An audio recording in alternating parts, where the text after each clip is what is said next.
Good morning. Oh, sorry, one sec.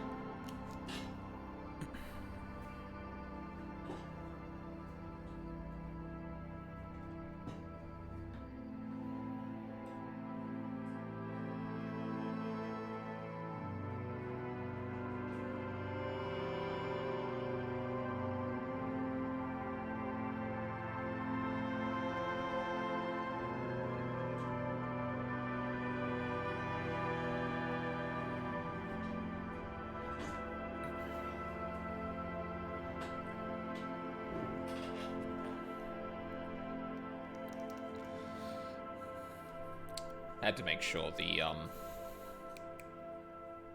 other door was closed.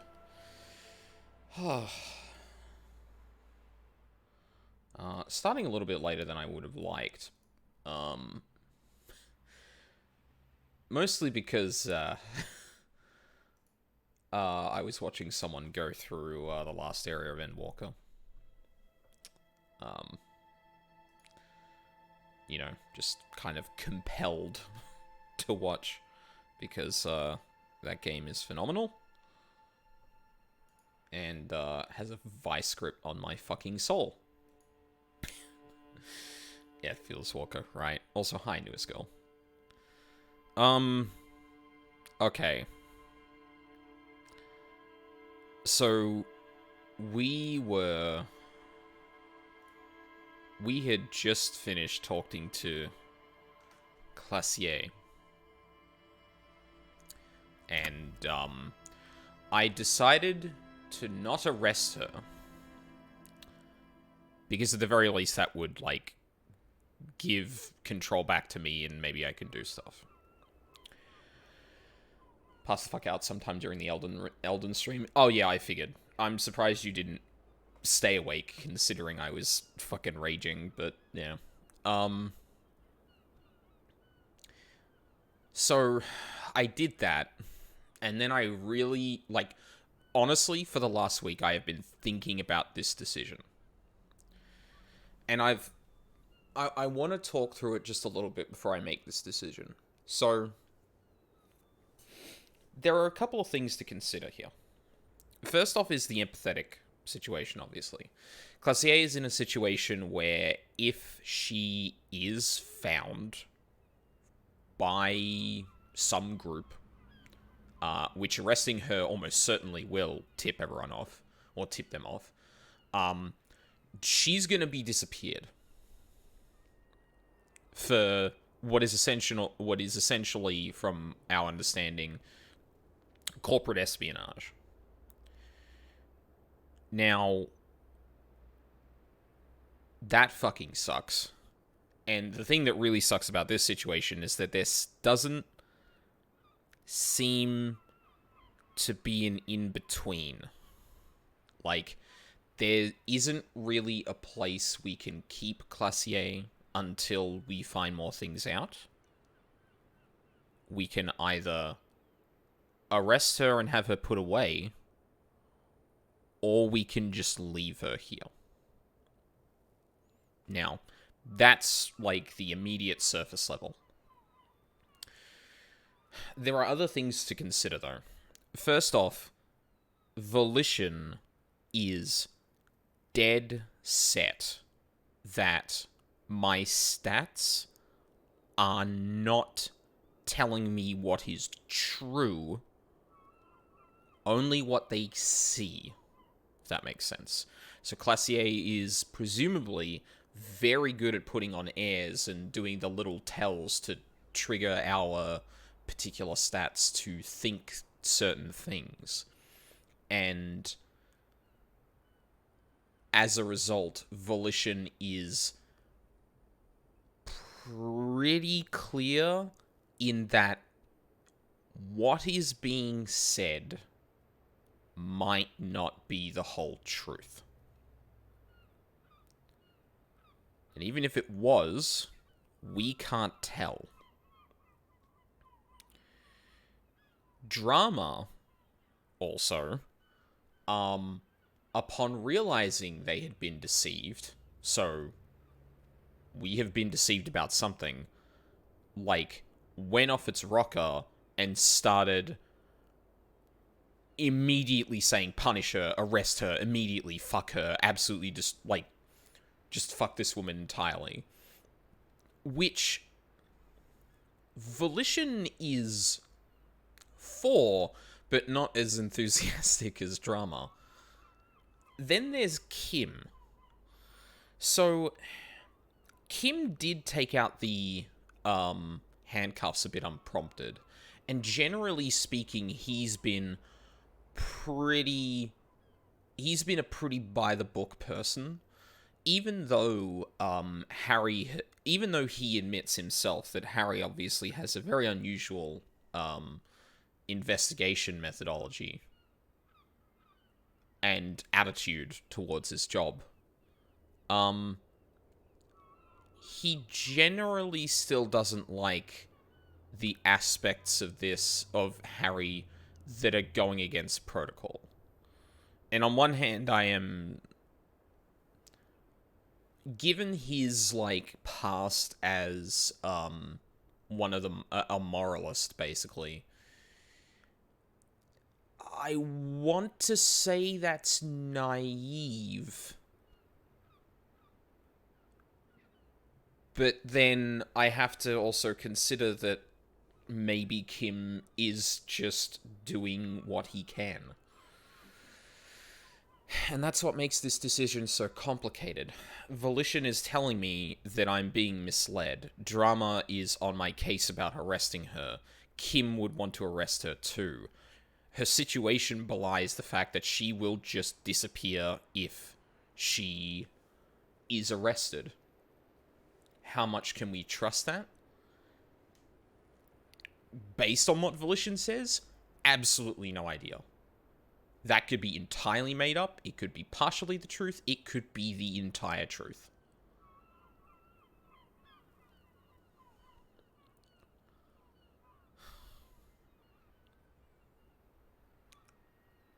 The only other thing to consider here is whether or not I can actually take back not arresting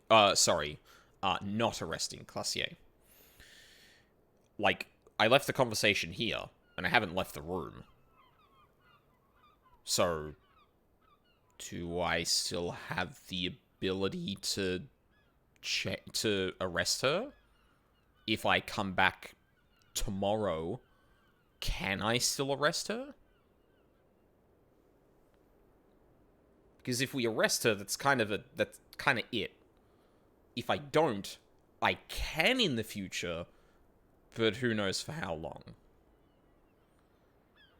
What if she splits? Exactly. And as I think it was Kim or Volition points out, she is a clear danger for running right now.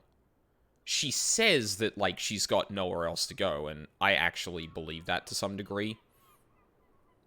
Because otherwise, why would she fucking stay here?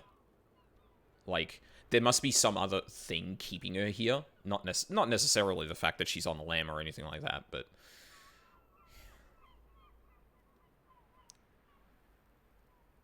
So, considering all of that, I want to go with my instinct and not arrest her. But that probably means I should go against it. So I am. I was just thinking, what a nice day for questions pertaining to a murder investigation.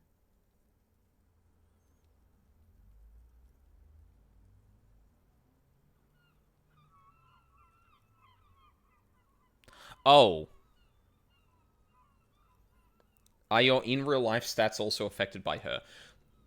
No, that's not the thing, right? It's the game is presenting me a picture, and then is then telling me this might not be the whole thing.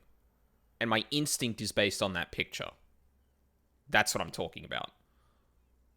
Not my in real life stats. It's got nothing to fucking do with that. But what the game is telling me may not be. Actually, hold on a minute. Oh, I can't take it back.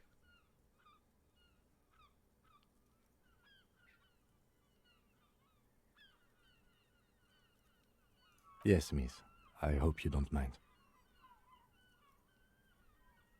All right. Coolly, gracefully, she pours herself more coffee. Oh. I didn't know we were... I'm gonna let it ride.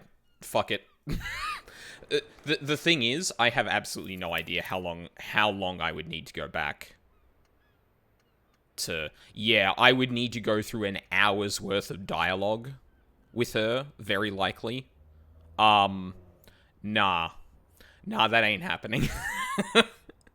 Well, 2 hours of in-game dialogue, it took me an hour to get through. Like... And there were a lot of rolls that were made during that, so... Fuck it. Oh, I guess I agonized over this question for nothing. Fuck. Oh, well. Okay. Time to look at my journal and remember what the fuck we're doing. Inspect Classier's buoy. The thing I saw out on the coast. Make Titus give up Ruby's location. Dead body on the boardwalk. Spirit is eternal. Yeah. Adding more beauty to the wall. Oh, right, I gotta talk to... What's her name? Got the 2 signatures. I don't know where the plaza is for this. Did you watch the live letter bio? Yeah, Ride or Die Now, yeah. I did watch the live letter. I watched the whole thing. This is apartment 28. Still like 2 hours away. We still don't know... Do that. We still didn't get anything on that. I guess I could check at the end of the day to see if, like, there's anything about that, but... Send victim's body to processing. I guess I could do this, but... Fuck, I really want Kim around for the discussion with the smoker, so I don't want to do that today.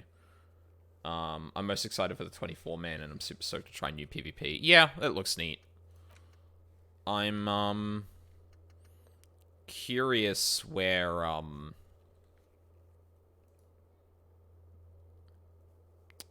curious how, words. I'm curious how I'll find PvP with all of that. It seems neat, and, like, you can get the rewards, like, a couple of seasons, or over a couple of seasons, so, like, it's not the worst thing in the world, but... Or it's not like FOMO out the arse, but it's still kinda...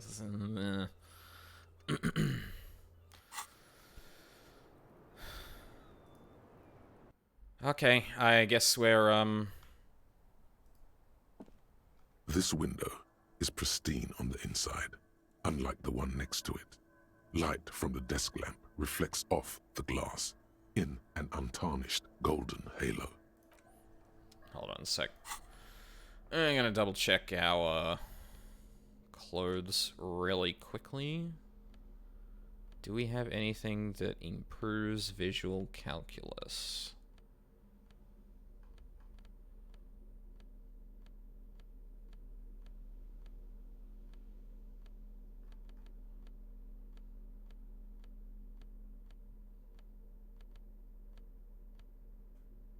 Yes.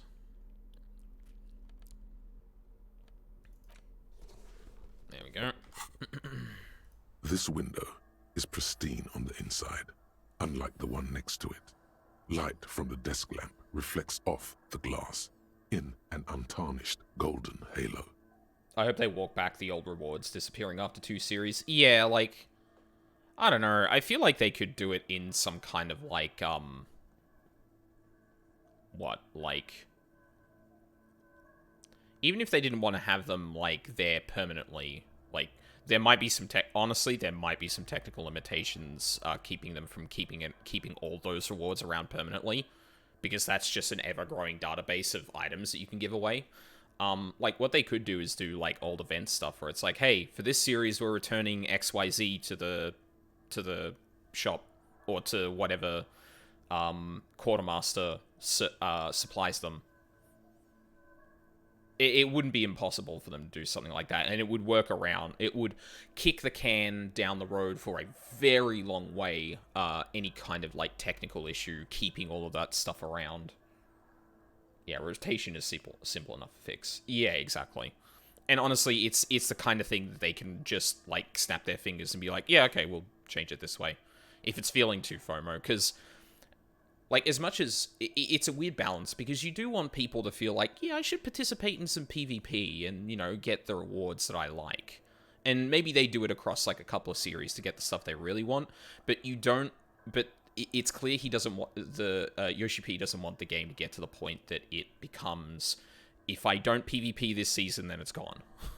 But, yeah. Anyway, that's for a different stream. Golden light melts away into the blue, glassy darkness of your mind. In it are two neon-lit shapes, a man and a woman on the single bed. God, I can barely tell what's going on here.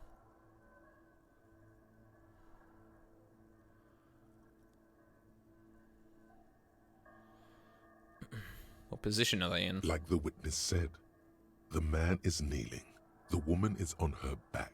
It's the night of March 4th and a shot has just been fired. The man looks directly at the woman.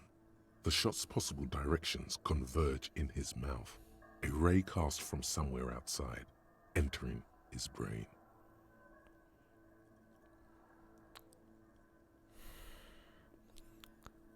So I note that one of those lines lines up with the church. Church tower, to be specific. From the roof outside, location A prime. The glass fractures around the bullet hole. Shards face inwards like a corona behind the woman's back. Inspect the ghostly figures. The man does not know the bullet has entered his brain. He never will. Death comes faster than the realization. Have a look at point A prime, the roof. The ray cast from the man's mouth unravels into a fan of possible directions, all on the roof at first. The shot could have come from any of them. This is composite location A prime, most likely of the origin points. Shouldn't there be gun residue outside? There could have been. Then the rain and slush and wind washed it away. This was more than a week ago. So I'm, what, 80% sure the roof is where the shot was made from? 72%, with an antique weapon that fires military-grade ammunition. A Belma-grave rifle, for example. This is a good short distance, but not too short. The perpetrator aimed with their back against the railing, or possibly kneeling for precision. This would explain why it only took them one shot.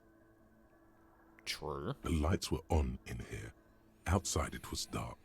It was like shooting fish in an aquarium. A well-lit aquarium.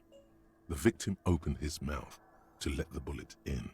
Neither of them would have seen anything outside, in the darkness. Too busy with their own bodies. Could the shot have come from inside the room, a closer point? Are there any arguments against A prime, the roof? Could there have been another point of origin further away? Could the shot have come from inside? Point X would contradict the woman's testimony, rendering the entire proposition void. These figures would be wiped out, detective. Are there any arguments against A prime, the roof? None that you've found thus far, but that doesn't mean there aren't any. Could there have been another point of origin further away? That's a 28%, yes. In this model, the shot could have come from a greater distance. Nothing excludes the possibility. Should we extrapolate to include every possible point of origin in Martinez? I guess the question is, like Visual Calculus said, this was a single shot. You know, maybe they just got lucky with how it lined up. But the fact that it took one shot seems to belie either A, it was in fact on the roof and they could tell very clearly that they had done their job, or B, that someone had like a very clear shot from far away, which would mean that you'd have like, well, first of all, you'd have to have like some kind of scope or something like that. But second, you'd have to have some fucking experienced sniping to make that shot. Like, there's probably not enough distance between the church and the point and A prime to actually, for weather and stuff like that, to make a huge difference. But like right in the back of the throat, if intentional, nah. Extrapolate the radius to include all of Martinez. According to your map of the district, this shot could have come from a wide angle of locations, starting with the northern edge of the abandoned boardwalk, ending with an islet in the bay. Let's call them B prime. Oh, unless it's saying past the... Oh, okay. More precisely. B prime for boardwalk, B double prime for Land's End, and B triple prime for the islet detective. There may be smaller points in between, but those are too fine to zoom in on. Yeah, exactly. And, like, the further you get away, the more you'd specifically have to have experience, like, with that kind of range, you know? The boardwalk. 700 meters away. The likeliest of these B positions, 20% chance. A skilled sniper could have made the shot, provided he had a safe sniper's nest. Even with the light on inside, we're talking military training. At that distance, the perpetrator would have had to take wind direction into account. Right. Land's End? 1.2 kilometers away. The least likely of these positions. Let's say 3%. A truly skilled sniper could have done it. Possibly from a tent. No. Too far-fetched. The islet?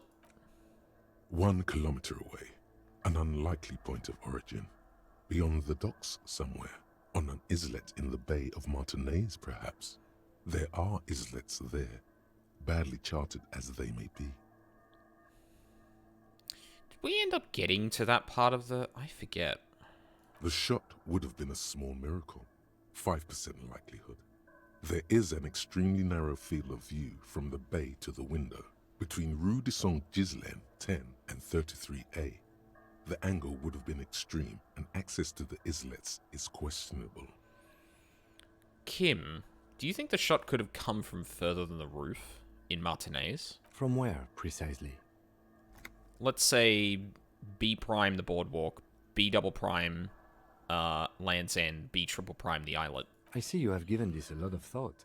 Are those the locations you've singled out in addition to the roof? And what is the likelihood, in your opinion, that it came from a further distance? Much less than the roof, but still. Okay, well, we should see if there is gunshot residue or sniper nests if we go down the coast. Rule these spots out one by one. It would be the diligent thing to do. Until then, personally, I'm going with the roof version. A simple hypothesis can be wrong, but it's something to build on.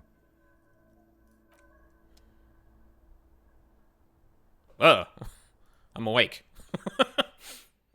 I wonder if we've got anything to ask Classier about that specifically. I was just thinking, what a nice day for questions.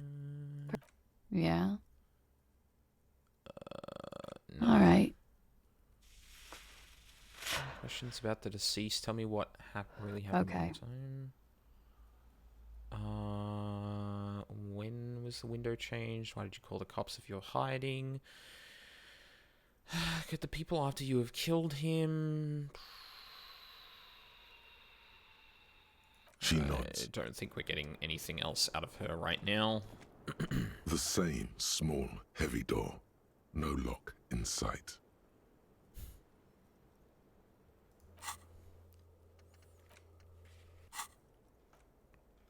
Oh, leave. Hold up. Pretty sure I have shirts for this.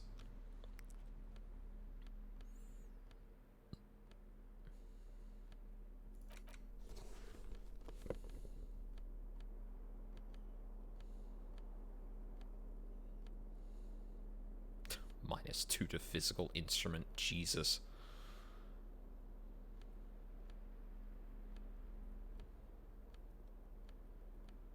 Yeah, that's as good as it's gonna get. The same small, heavy door. Ooh, baby. No lock in sight.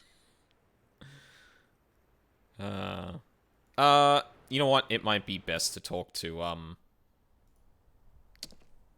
Gage. Before we, do anything there.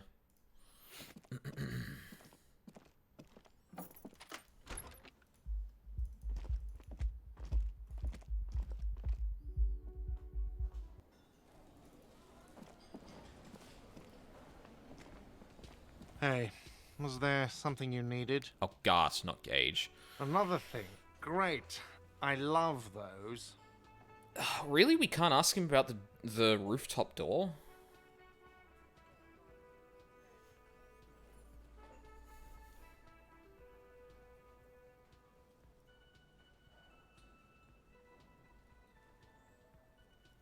Yes?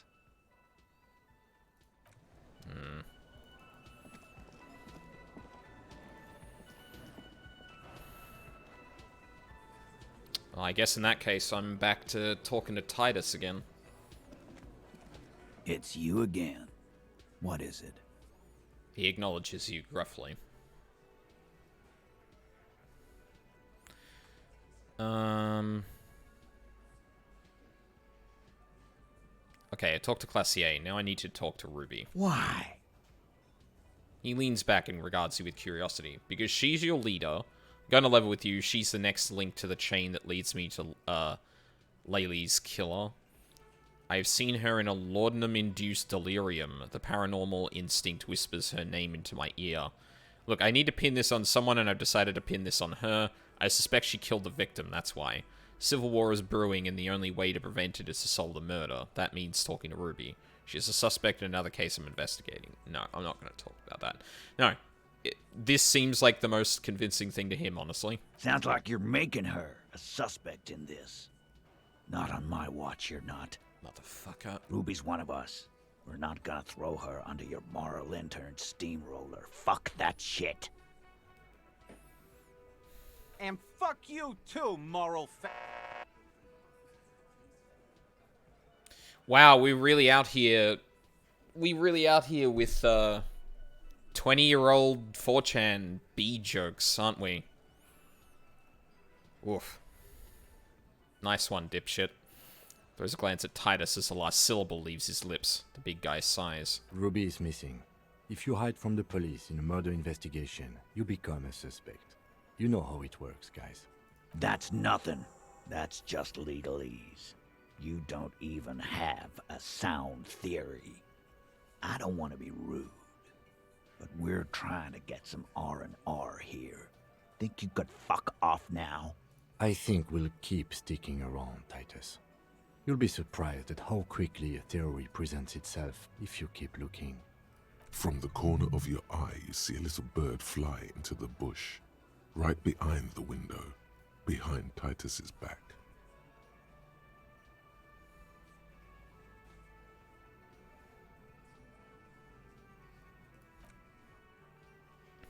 Before I do that, I can get some more positives for logic.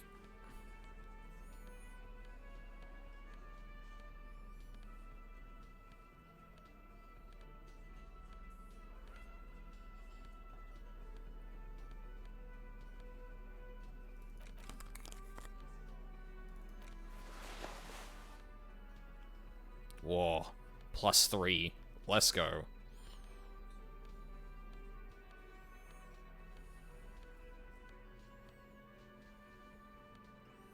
Is there anything taking away from logic here? No. Okay. It's about as good as we're gonna get. Actually, I should save since I've, like, done a little bit of shit. It's you again. What is it? Whoa! Kim spin.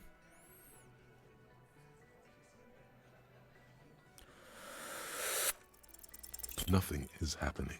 The pieces are there, but they remain unconnected. No, we can do this. Sorry, you're not coming up with anything. Again, the pieces are there. She could have done it. Somehow.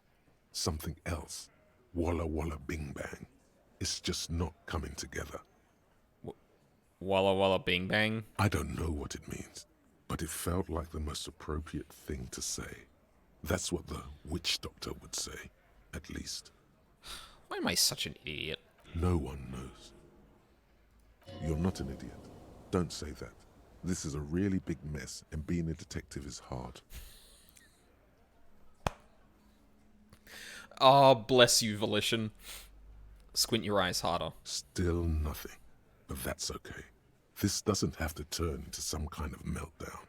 You're just a cop, taking your time to present a theory. Yeah, just no meltdown.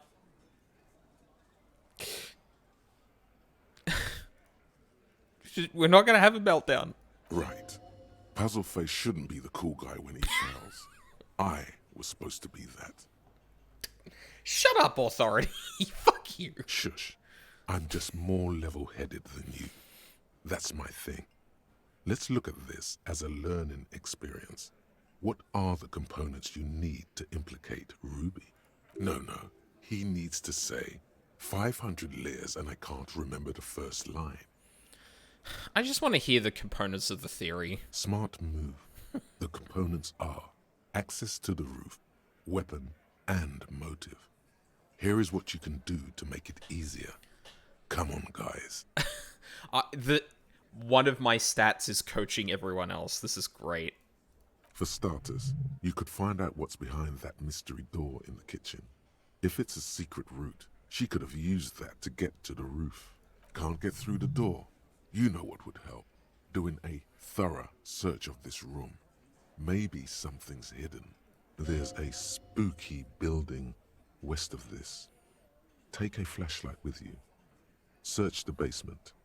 There are secrets, magisterial, ancient secrets that may assist you. Say 500 layers and I can't remember the first line. Drama, please sit down. No. Nothing good will come of it. He did the right thing not saying that the last time. Just do what the nice helpful guys said and don't do the bad things. Find out what's behind the door.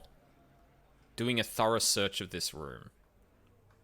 Building to the west. Flashlight with you and search the basement. It's that simple.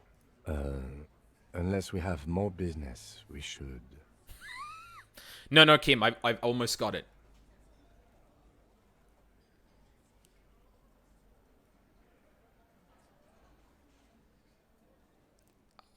Okay, let's just go. I swear I almost had it. Whoa. Oh, hey. Money. Behind the dockworkers, a ceiling height window. The hawthorn branches scrape the glass like bony fingers. There's a little slide panel up there to let some air in. No need to open it in spring. It's still too cold outside. Mysterious door scene. A bird flew by. Wing beats. You've been here for a long time. Really, you've been here for ages. There's a yellow ribbon tied to one of the branches.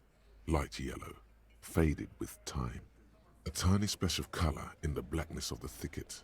Hanging from it, a bronze key. Someone hid the key in the bush and attached a yellow ribbon to make it easier to find. It's close enough to the latch up there.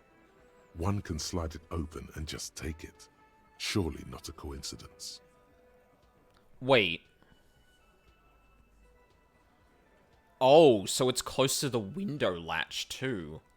Huh. Someone's hid a key in the bush. Huh? Can you let me slide by so I can grab that thing? I don't know about that.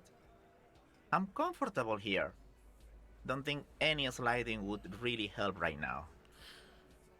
Well, we've got one of two things. Either you can get up a lane to get the key for me, or I'm pushing the fuck past you. Make up your damn mind. Sorry, fucko. Looks like you're gonna have to go bush diving. Good fucking luck with that. The Hawthorn's got a bitch of a bite. I'm gonna enjoy the sight of you in the bushes out there. With a loud thud, The old man stands up, pushes the window open, grabs the key from the hawthorn branch, and slides it across the table to you. My man. The key is brass. Workshop spare is etched into its bow. The old man closes the window and sits back down in silence. Now would you all shut the fuck up? Come on, man. We were just having some fun. Where's the harm in... I'm tired of listening to your shit.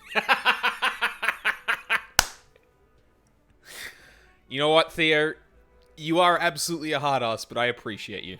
Thank you. Does anyone know why this was hanging outside the union box window? Look at the key in your hand. I wonder what doors is. Thank you. Don't thank me. I don't give two shits about your key. The old man takes out his pack of chewing tobacco. Does anyone know why this key was hanging right outside the union box window? Didn't even know it was there. Boys. No idea. Never even seen it. Someone must have hidden it there before this room became our place.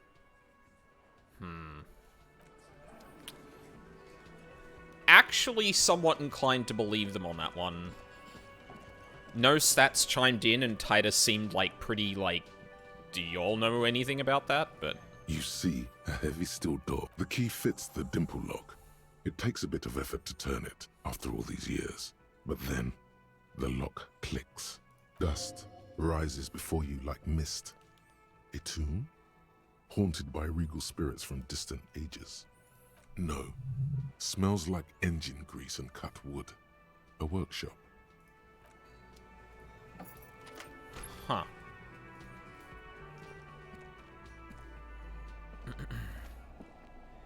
Is that an elevator? Pinball says, Franco-Nigerian. Oh my god, words. This pinball is white Diora. The back glass shows a female figure in mourning. A note. NB, the spare key is tied to the bush outside. Okay, shit. Whoa!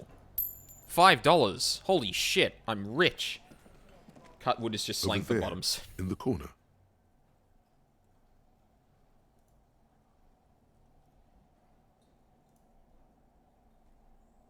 I mean, you're not wrong. Pinball machine? Not just any pinball machine. This is the pinnacle of pinball. Cornelius Gordy and the Mountain Goats. It's lit. You can't wait to get your hands on it. Kimmy, you seeing what I'm seeing? The pinball machine. Gordy's Goats. A classic. Wait, you've played it? A little. Feels like a lot. Too much to play it again. Let's take a closer look. Ah, great. Cornelius Gordy and the Mountain Goats reads the golden lettering on top of the back box. There's a small column of text underneath. The machine is coin-operated. Get the game on, Fingerboy. Those flippers are ready. Did you just call me Fingerboy? Above the painting of a mustached man climbing a hill, a column reads, inspired by the legend of Cornelius Gordy, taken on the world's tallest peak, Corpus Muindi. The Mesk legend holds that when the nation is in danger, heroic Gordy shall return and save his people. Inspect the playing field. The theme of the game is to explore Gordy's climb through the perspective of goats and to ascend to the top of the mountain in a time of trouble. The peak of the mountain is at the top of the playfield. All the balls have small goat icons on them and represent the goats as they race up and down the mountain.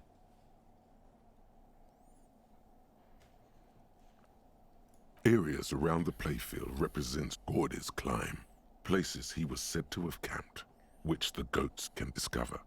Get them to the summit. What's with all the goats? Indeed. Think of them as balls. Thank you, interfacing. I'm gonna leave this be just for the moment. Also, I'm gonna return to using my regular shit. What fucking glasses was I using before now? Oh, improved visual calculus, that was probably it. And then shirt-wise...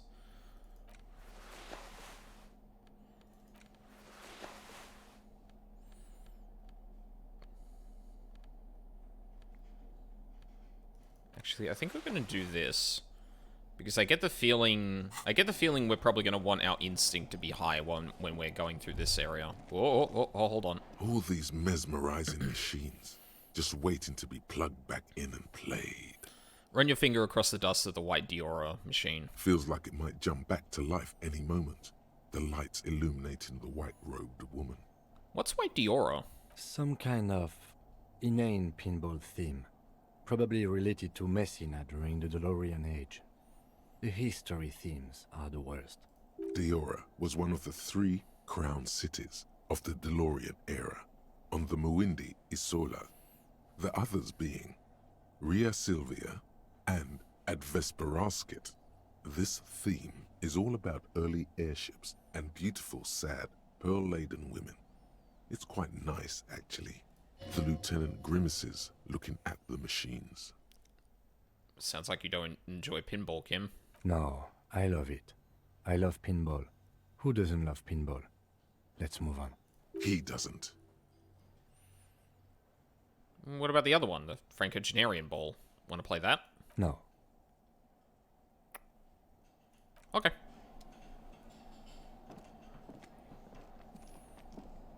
This small elevator is dimly lit by a bulb that's been glowing for ages. The latticed cage is open, inviting you to step inside. Look in. Smells of nougat and sweat. Your head brushes up against the ceiling. There is a control panel to your right, and just enough room for 2 people to fit in.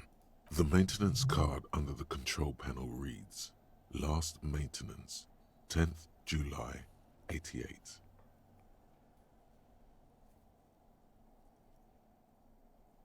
That's like... Isn't it the year 50? This hasn't been serviced in over 60 years. There are large rectangular buttons, monter, descente, and an international call for emergency assistance. That 3rd one appears to be broken. The small steel plaque reads Halter 800. Halter is a Koningsteiner lift company who went out of business a long time ago. It says the last maintenance was in 88. That it does. I say, let's brave it. This elevator was last maintained in the future. 88, this was maintained a long time ago. At the end of the last century. Look on the bright side. If it fails, we will only sustain minor injuries. I'm talking 3, maybe 4 months in the hospital. Maximum 5. It appears his whole enthusiasm is sarcastic. Huh. Wonder what this elevator was used for. Seems like a small freight elevator for transporting machinery. For that, it's pretty quaint. He taps he taps on the guttering light bulb. It's golden in the dark. Close the doors and go up.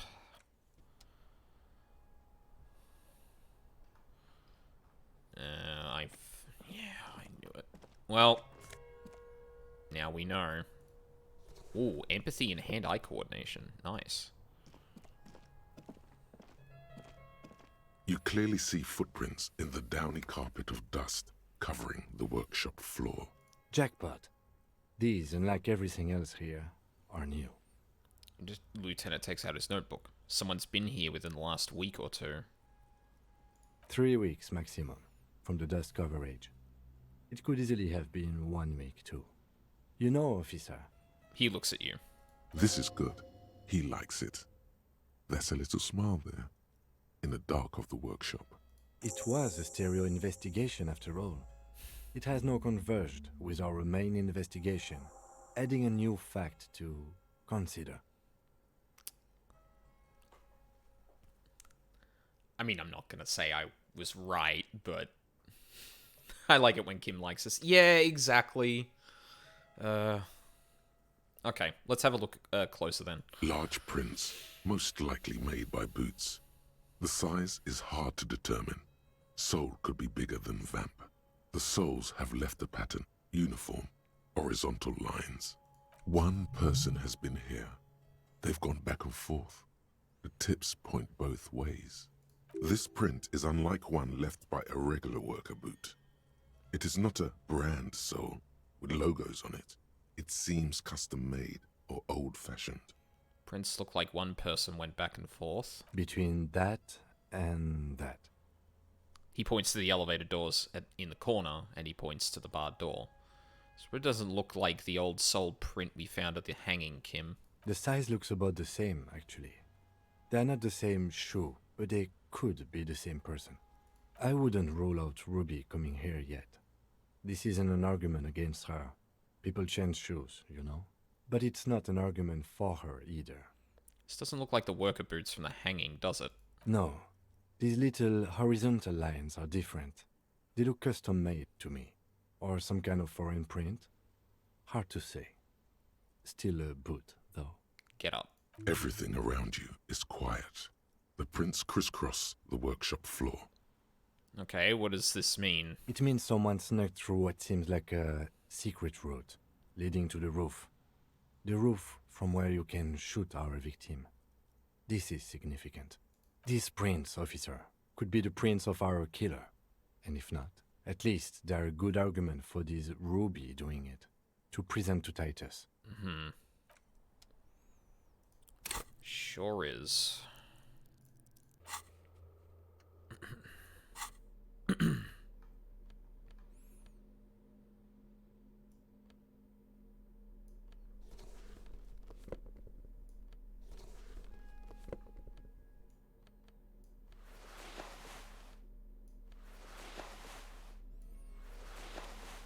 Excuse me while I do my inventory management.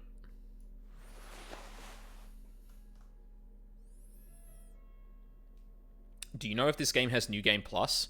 I don't know. I would be very surprised if it did. It doesn't seem like the kind of game that would do it, to be honest. But who knows? This is the inside of the barred door you've seen before. So what's on the other side? Unless we've veered off into a folded M dimension, I'm expecting to step out on the roof. We could ask Class here about this route. See how she reacts? Folded M dimension. A reference to the popular science fiction series, In System. Look who's in a good mood suddenly, and reads science fiction. Yes, it is quite likely that we will re-emerge on the M plane. Brace for psychokinetic impact. Carrying over stats... Roof. Yeah, carrying over stats and gear could change the early game pretty dynamically. Yeah, but I feel like that's kind of the point, right? Like, going into... So, here's the thing. You have to remember that your stats being higher and having actually invested in them means that they're going to be louder, not necessarily more helpful. So, like, going into a New Game Plus would be very different, granted, but it would also, like... Yeah, I don't know. I don't know. Like, I can see arguments for and against it, and I mean, it's a CRPG. Like, fuck it. If they want a New Game Plus where they've the only thing I'd be concerned with is, because of the way you invest these stats, all of these have limits, and you could easily reach the... I don't know how easy it is to actually reach the limits, but you could reach all of these limits by the end of the game, you know? Depending on how you set it up. So going through it again is just like, okay, you had all your stats invested.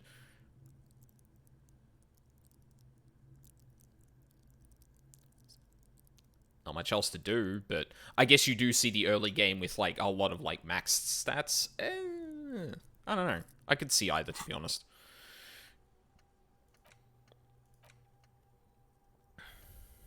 Oh. Should have probably been researching that one, since it doesn't have any downsides. Novelty thing in my own, but not without merit. Yeah, and I mean, like, it'd be interesting to, like, open up the game files, give yourself max stats across the board, and see what that playthrough is like, because, like, the way they've set up stats to interact with each other, and in isolation, having better stats in everything will give you a lot of stuff, but it also, like, wastes your time, potentially, leads you down roads you don't necessarily want to go down. Like, there's a lot of consequences to having higher stats that aren't just, you are a god, you know? If anything, you become more eccentric in that specific way, which I think is, like, one of the most interesting things this game does with its stat system. Officer, what brings you up here in the rain? Lies. Yes, we demand she be punished for deceiving us. We demand her anxiety. We demand her fear. Drama, shut the fuck up. Let's talk about you and Ruby again. She nods, then nervously pulls on her cigarette. Why do you think it was... no. Okay.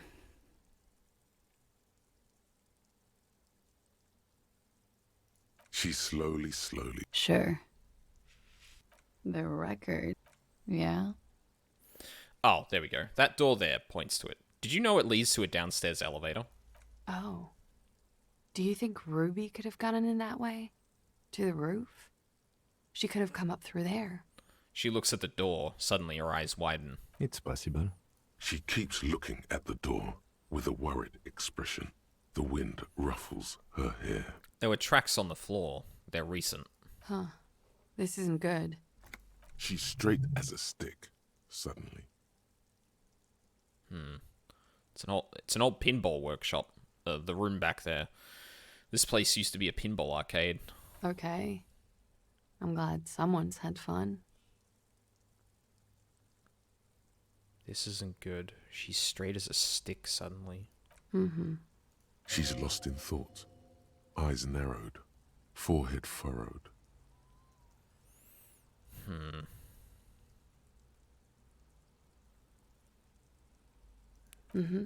Go ahead. Mm-hmm. She's lost in... All right. Yes, miss. All right. Coolly, gracefully. Okay. Nothing She else nods. to... She looks at the dried chipped white polish cover. Pretty. Looks like a dried Maybell. Is that the one you caught? Sambo style? Sudden change of topic. All right. Oh. I like it sudden. Sudden change of topic. God damn it, Harry, you're such a dork.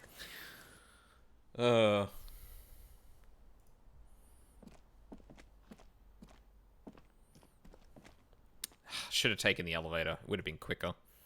Less scene transitions. Okay. Yeah, now we gotta talk to Titus again. It's you again. What is it? Yes, come on. I've got more to say to you. Oh, hold on. Oh, fuck. I wish there was a way to speed this up. Hold up. I need to put my logic gear on. Where is it?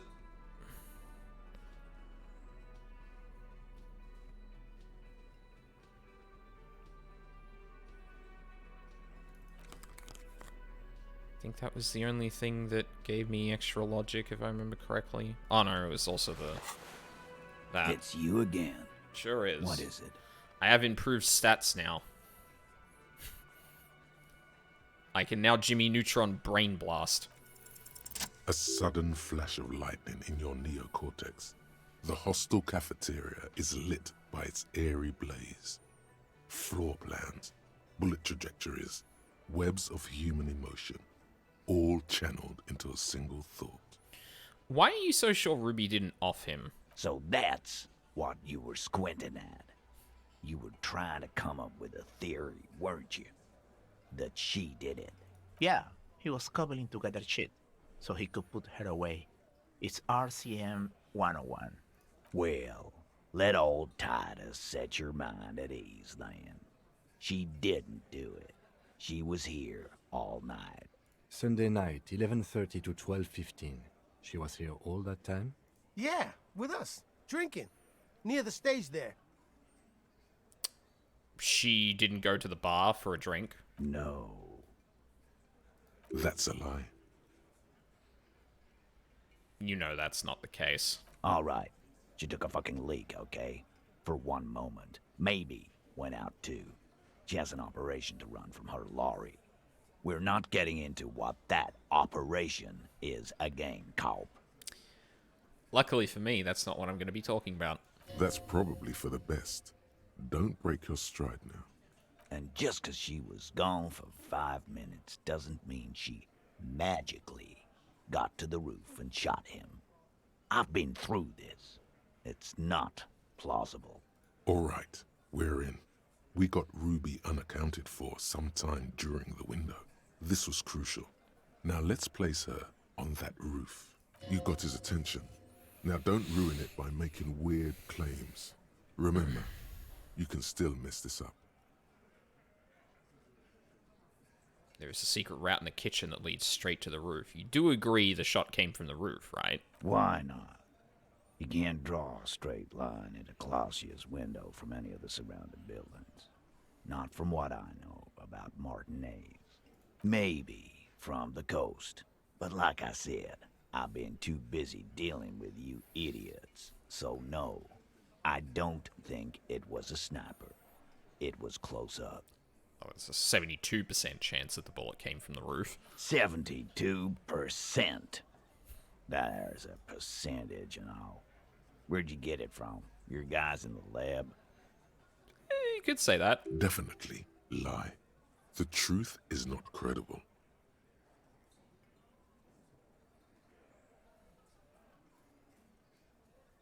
Turns out I can do it.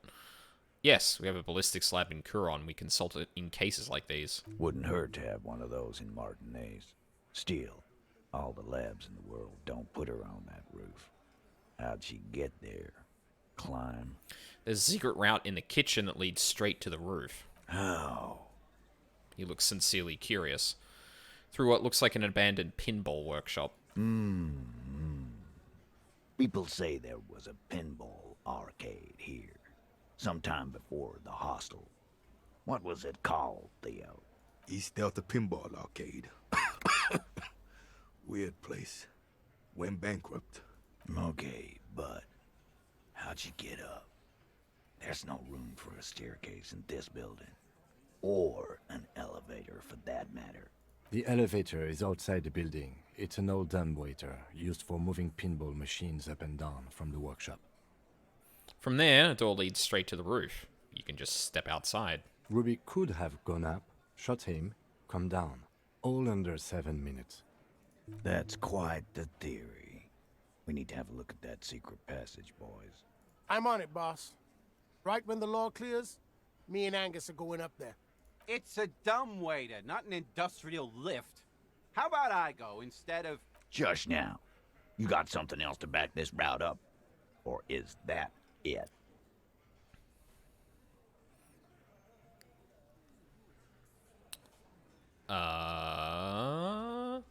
You notice the winch out the back on the outer wall of the whirling. No. Pinball machines in the workshop, still operational. I also found footprints upstairs in the old workshop. Footprints. Recent.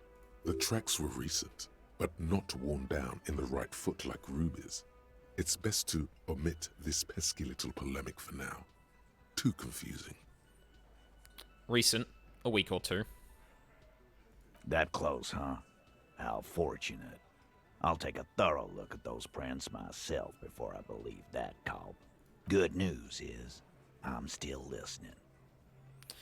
Guess what? Remember that key I found here? Point at the window. I don't like guessing, Culp. No one does.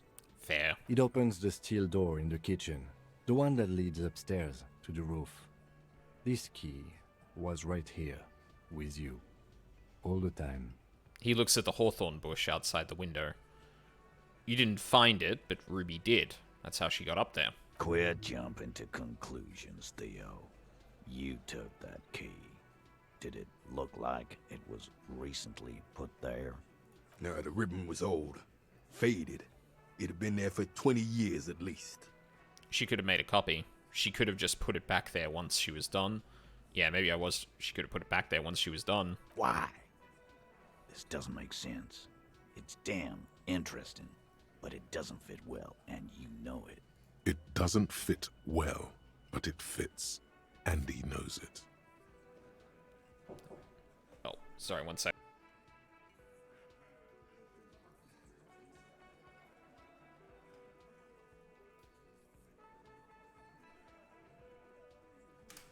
Alright, have we got anything else reasonable left? Sambo artist? Absolutely not. Winch? I don't even know about that. Pinball machines? It's got nothing to do with anything. I think we're good. Firmly doesn't go well with could've. There's a route to the roof. Me and the boys need to check it out. That's what we've established. But a route does not put that bullet in his head. A gun does that, and Ruby doesn't carry one. Phase 2. Murder weapon. Get a gun in her hand. If not that, then at least a shadow of a doubt. In the shape of a gun. We've already established Ruby's running drugs. She could have smuggled guns too. I've analyzed the bullet that killed him. It was jacketed. There is a small... local pointer sold my lost gun to a woman. Maybe it was her. I have analyzed the bullet that killed him. It was jacketed. So... Man shrugs and looks at you. So it had to come from a breech-loading rifle. Military grade. Not even you militia monkeys have those. This goes against your short-range theory. If the murder weapon was military grade, how did Ruby get it? Just because it's rare doesn't mean you can't get it. I'm just being upfront with what I know. Carl, that's exactly what it means. That wasn't strong. So it had... This goes against... Right. That's mighty forthcoming of you. So, let me extend you the same courtesy. She's connected to you know what. Organized crime. Down in Jamrock, probably. He's not being too forthcoming. This is not a surprise. So she may have access to semi-automatics, but that's a long fucking stretch of the imagination.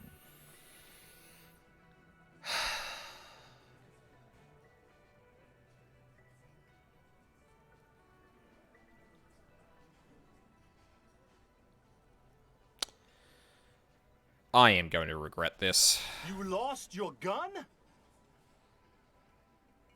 The blonde man is taken aback, not even laughing. What an idiot! Tell me, did you lose it before the murder? Yes. No, you didn't. And Ruby didn't use your lost gun to kill him. What? Stop thinking about your lost gun, damn it. You'll get a heart attack. This was merely a thought exercise. He did not lose his gun. Let's move on. We've already established Ruby's running drugs. She could have smuggled, guns too. God damn. That's just about your favorite topic, isn't it? Every fucking 5 seconds. You were warned not to bring it up. Your best shot here is to just back out of it. Fine, Titus. I'm not getting into it if it touches on your precious business. All I'm saying is, from what I saw in her cabin, she'd have no trouble getting a gun. That's not a check, though. No, I'm going to push him on this. Trouble. This is Revachol. Even the roid heads in the gym had a carbine. No one has trouble getting a gun. I still never saw her carry one. He must be referencing some past case of theirs. He's angry because he knows you're right. What he's saying only confirms your theory. I didn't say I'd prove she had the murder weapon, just that we need to find her. I don't know, Cop. Why don't you find your lost gun first? The tattooed man bursts out laughing at his own joke. Easy now, Al. This isn't comedy hour. Titus, we're not seriously considering it, are we? Ruby wouldn't do this. Why would she do something like this? He almost gets up from his seat. Phase 3. Motive. The last component. The big one. Get this and they'll give her to you. Remember, don't piss him off. That never works. It's not why did she kill him, it's why did she organize the cover-up. Clasier told me some pretty interesting things about Ruby. Maybe it's all part of a leadership challenge against you, Titus? Don't know. When Clasier came downstairs, Ruby appeared to know that something was wrong. Maybe she killed him because she thought it would carry him... We'll lead with this, I think. Nah, man. That's just Ruby. She's got shit under control. That's her whole thing. That's why she's so good. The man explains.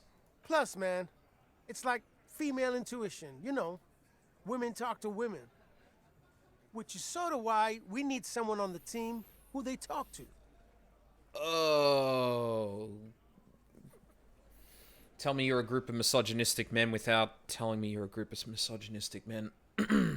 Yes, roll your eyes. Female intuition. That's what it was. You're right, Eugene. Yeah, she's got her shit together. That's how she knew. Or she knew what happened because she killed him. Women, am I right, fellas? Right? Like, is female intuition just empathy? Like, holy shit.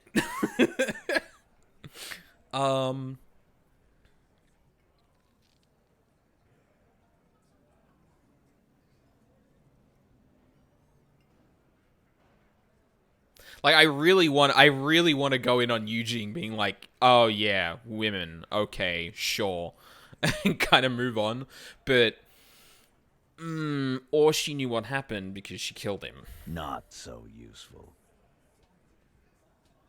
Nah, man. Plus, man, it's like, yeah, exactly. Why not, man? Wishful thinking has no place in a police investigation. The lieutenant tells Eugene, his voice mild but firm. A more serious consideration that you wish to avoid is that she knew what happened because she did it.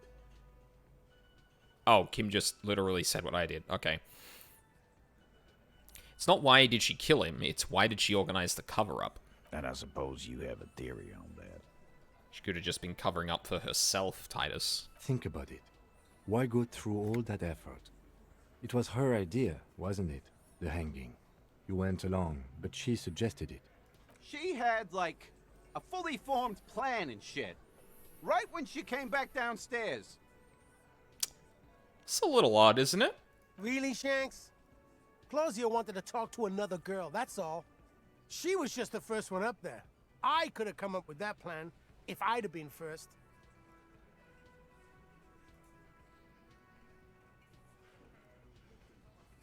Are you sure about that? Time for a logics demonstration.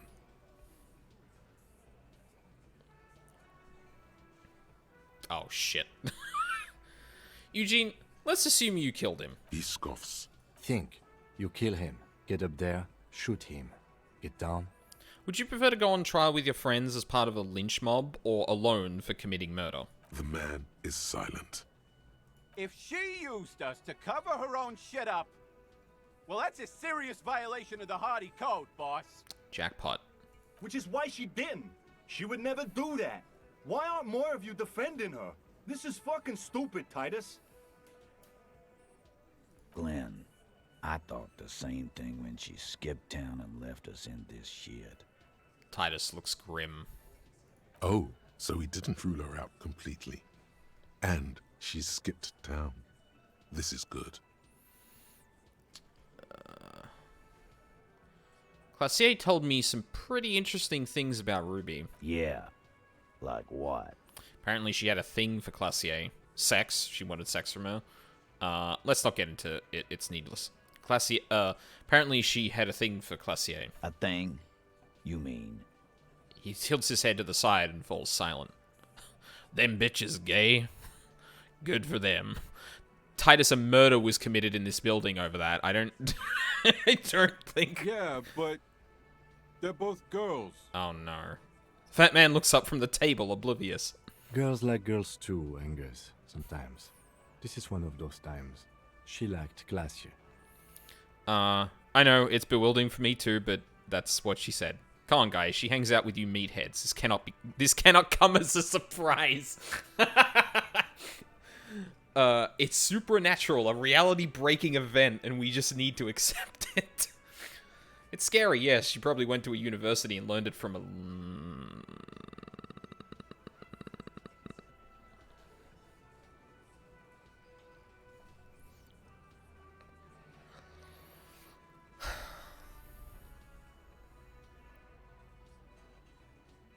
Come on, guys. She hangs... I really want to do this, but we probably shouldn't piss off Titus at this point. Fuck you. First he says she's murdered him. Now she's a who? It's a lie. I thought we were going with casual homophobia, but no. No. Why would it just be casual? Come on, Glenn. She likes Monica's titties more than you do. Everyone knows which way the wind blows there. Okay, so some of these guys are just completely oblivious. Okay, good. That's good. It's just like two people in the group are like, what? Women like women? And another one of them is like, are you fucking for real? Are you absolutely serious? I did. I knew it. That's why she didn't fuck me at Fatty's birthday party. She didn't fuck you, 'cause you're 40, and you still live with your mom, Dennis. Light laughter sounds off in the room. It feels nervous. Classier said she made advances on her, and she thwarted them. Ruby then threatened her and told her to end her relationship with the deceased. This is some sordid shit. It's also the kind of garbage our Miss Aronier puts out to cover her own ass. Which is definitely an interesting theory about this. Sort of, but he doesn't have to know that.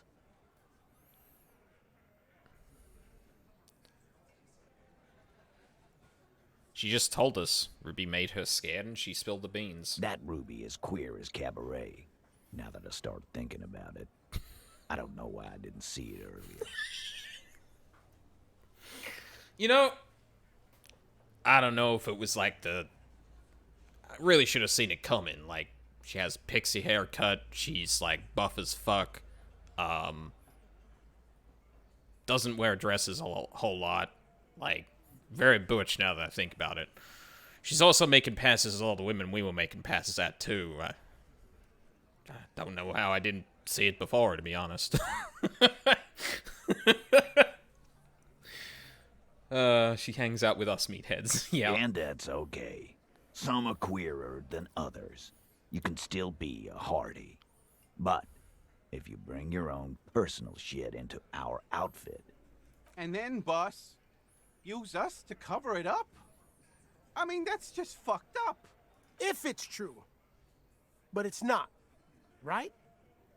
Titus, you have to see it. Things don't add up. We need to talk to her. Silence. He looks around the room. The old man in the corner nods. A very small nod. And a trickle of tobacco spit on his lip. Yeah, I see it. There's one more thing I've been wondering about. Ever since you asked me where she is. Add it to your list of suspicions, if you want. He puts down his beer. He puts his beer down. I don't know. I don't know where she went. She just got up and left. Got real scared, too. Wouldn't tell me where. However hard I asked. Want to know why? Why? She was afraid I would tell you. Maybe she was right. By now, I probably would. He looks you straight in the eye. She knew there's evidence on her, and she knew we'd find it. This is typical suspect behavior, why fleeing is always incriminatory. Perhaps. Ask her if you find her. It won't be easy, though. She made sure of that. All right. When did she leave? Friday afternoon, when you first arrived. I got word the RCM was in town. Then she came in to see me. Told me she was leaving. That's when we had our little conversation. Titus, you're telling me that she left the day the police turned up, and you didn't think there was something weird about that?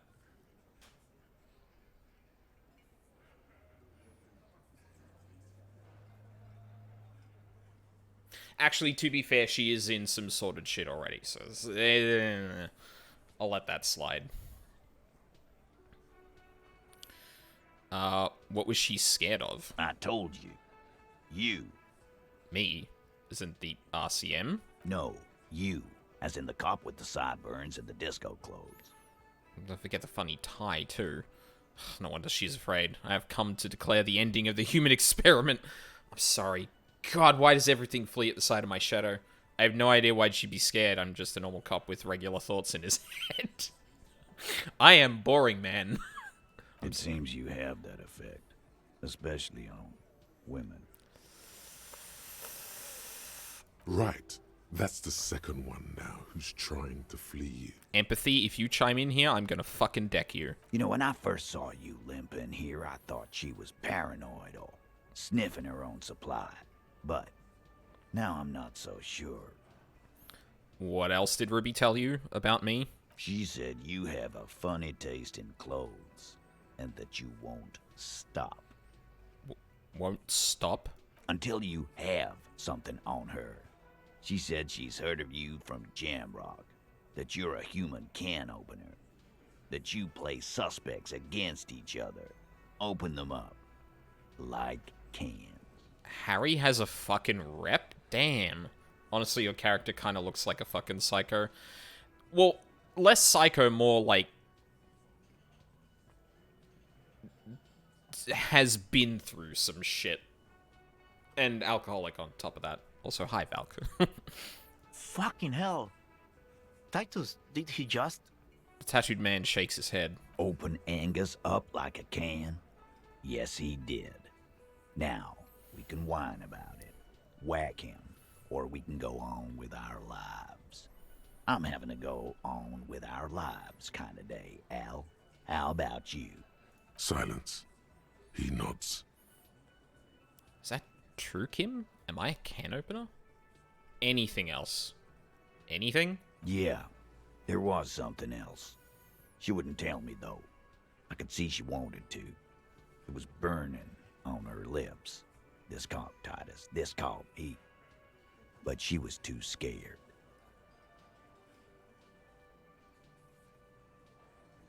Huh.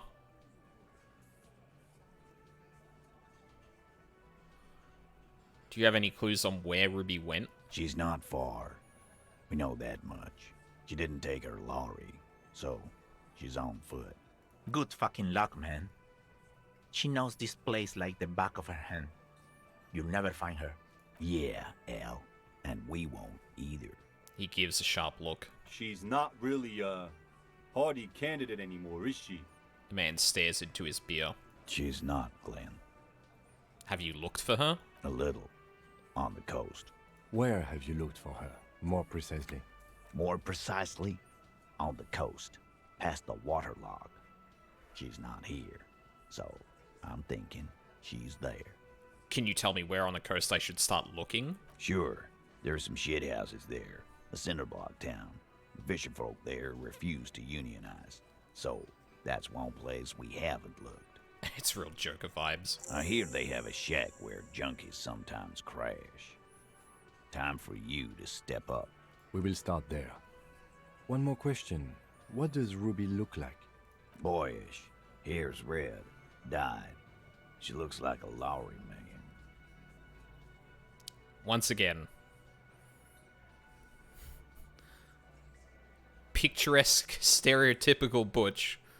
Never thought she was gay. I mean, obviously it's not indicative, but fucking come on. Do you know what she's doing with Ulan frequencies? The what now? I have no idea. Boys? She said she's building a pale emitter.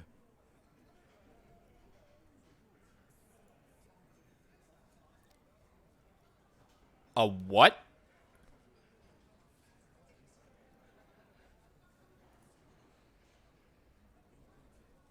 What?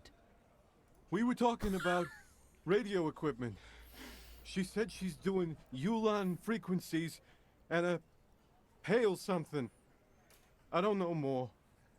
This guy barely understands what he's talking about. There you have it. Pale something. Titus puts an end to it. It's not much, but it'll do. It'll have to. He puts his hand out. No, I'm gonna shake it. It was rough, but, like, I appreciate he's at least at this point become a lot more candid. Plus, he did open up to us about why he's, like, keeping Classier and Ruby kind of safe, because basically the unity of the entire fucking town is really important to him, so yeah. His grip is firm and reassuring, like holding a piece of unpolished granite. Not just granite, tightly packed RCM Sergeant material.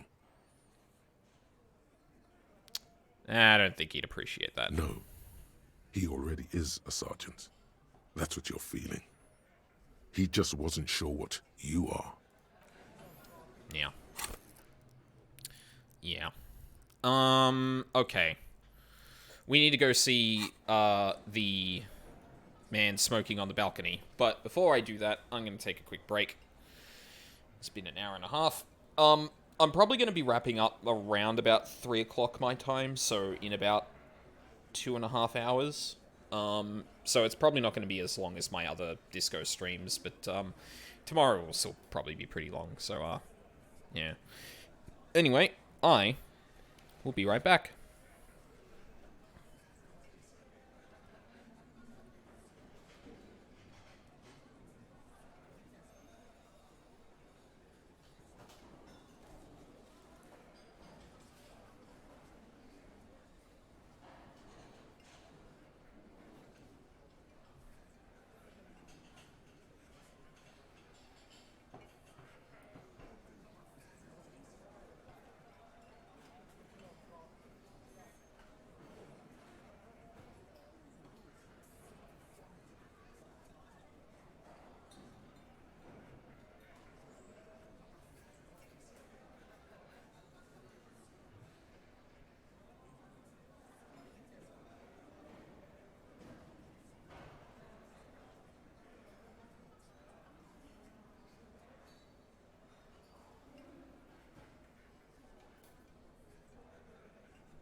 Alright, I'm back. Ugh. Wrong way, how's it going? Also, Luca shouted me out on Twitter, because she's not streaming today. Aww. Hope she's feeling alright.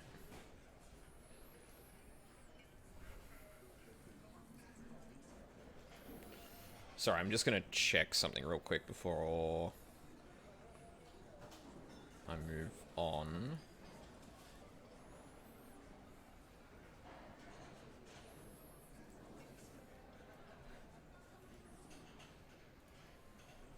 Jesus Christ. The the fucking the Radio TV Solutions crew is like, I feel like I don't know when it happened, but I'm pretty sure Holly went live like multiple times. Wayne went live with like an just still or a looping image or some shit for a long time from what I saw. Scorpy's back streaming again, this time's with Chronicles of Benry? I'm so fucking confused.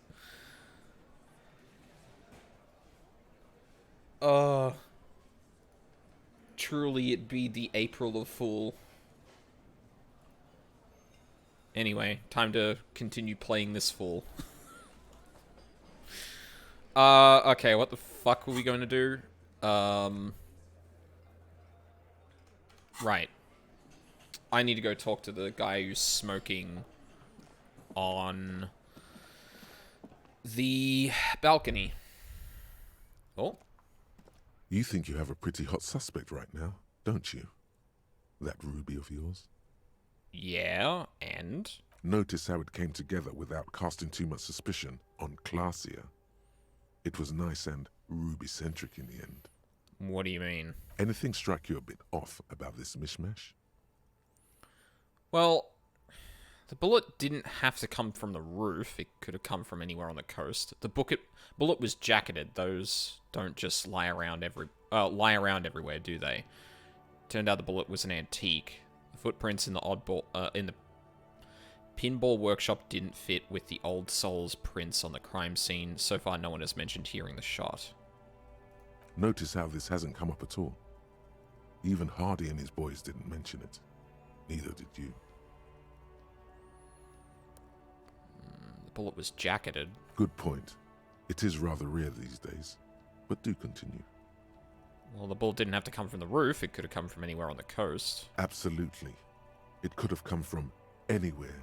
But you're suddenly so certain it came from the roof behind the window. I mean, I'm 72%, which... You know what? Let's not let's not get into the weeds on that. Hi, Charles. How's it going? Turned out the bullet was an antique. True. Strange how you conducted the whole advanced ballistics analysis and then hand-waved it. Footprints in the pinball workshop didn't fit with the old soul's prints on the crime scene. No, they didn't. I'm done thinking about this. That's right. Finish thought. Just finish it and conveniently go on. She's watching you leave right now. You know that. Free as a bird on that roof. Lighting up a cigarette and thinking, am I glad Ruby's in this shit and not me? Don't listen to this guy. The theory was solid. He's just jealous. Move on. It's no use harassing her further.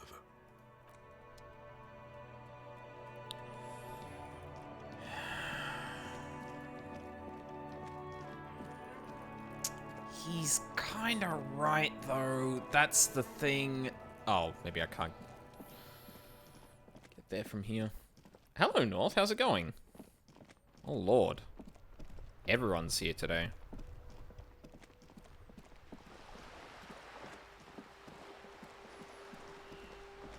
Oh. Fuck yes. Fuck yes. No, Kim. Kim? Kim. Kim? Kim, you're gonna lose me 10 cents. Don't do this to me. Thank you.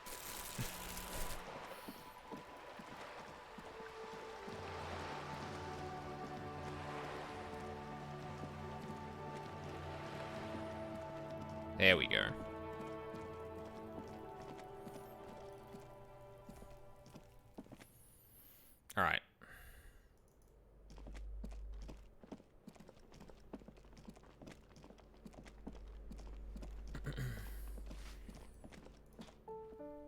Yeah, I'm embarking on some fun self-exploration stuff. I have a weird core phase now. Nice. Wait, what? That's not where I thought we were... Hold up. Oh god, do I not... Oh, there it is. Fuck, I forget this place is laid out weirdly.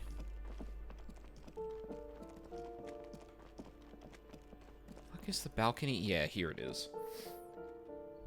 Are we really here, though? What? A maroon glow of light pollution rises from the east. You hear distant traffic. Night is falling on the city. There he is. I just came home from getting my septum pierced. This could all be just a wild dream I'm having. True. Of course I thought about quitting, but for what? I really should get my septum pierced. Kim?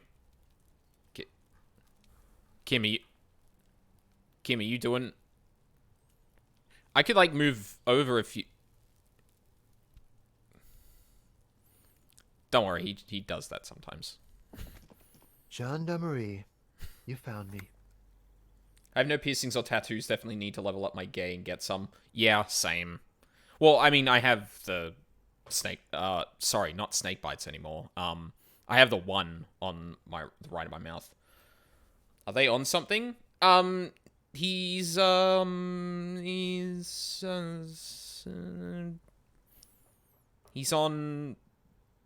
malfunctioning AI. I don't know. The young man on the balcony gives you a bright smile before taking another drag from his cigarette. His slender figure is backlit by city lights, its distant streets and motorways flashing like diamonds. It feels like a Friday. He seems to be in a good mood tonight. You got your hint? Found the key right under the stone. Beautiful. He replies, smiling. As he looks at you, something sparkles in his eyes. So tell me, are you here to make things right again? That's what I'm aiming for, yes. Honestly, I'm just trying not to screw anything up. I'm not going to make things just right. I'm going to make them spectacular. Ignore his question. I was hoping to talk to a possible witness. Your balcony overlooks the murder case. No, that's what I'm aiming for, yes. Can picture Wolfie with the septum ring. Yeah, I really want to get that done. I have a couple, like, spare horseshoes that, like, I use for my lips sometimes, and, like, I basically just went around with one, like, hanging off of my septum for a little bit to see, A, how it feels, and B, how I look with it, and, yeah. No, I'm definitely going to get that done at some point. Beautiful. He says again.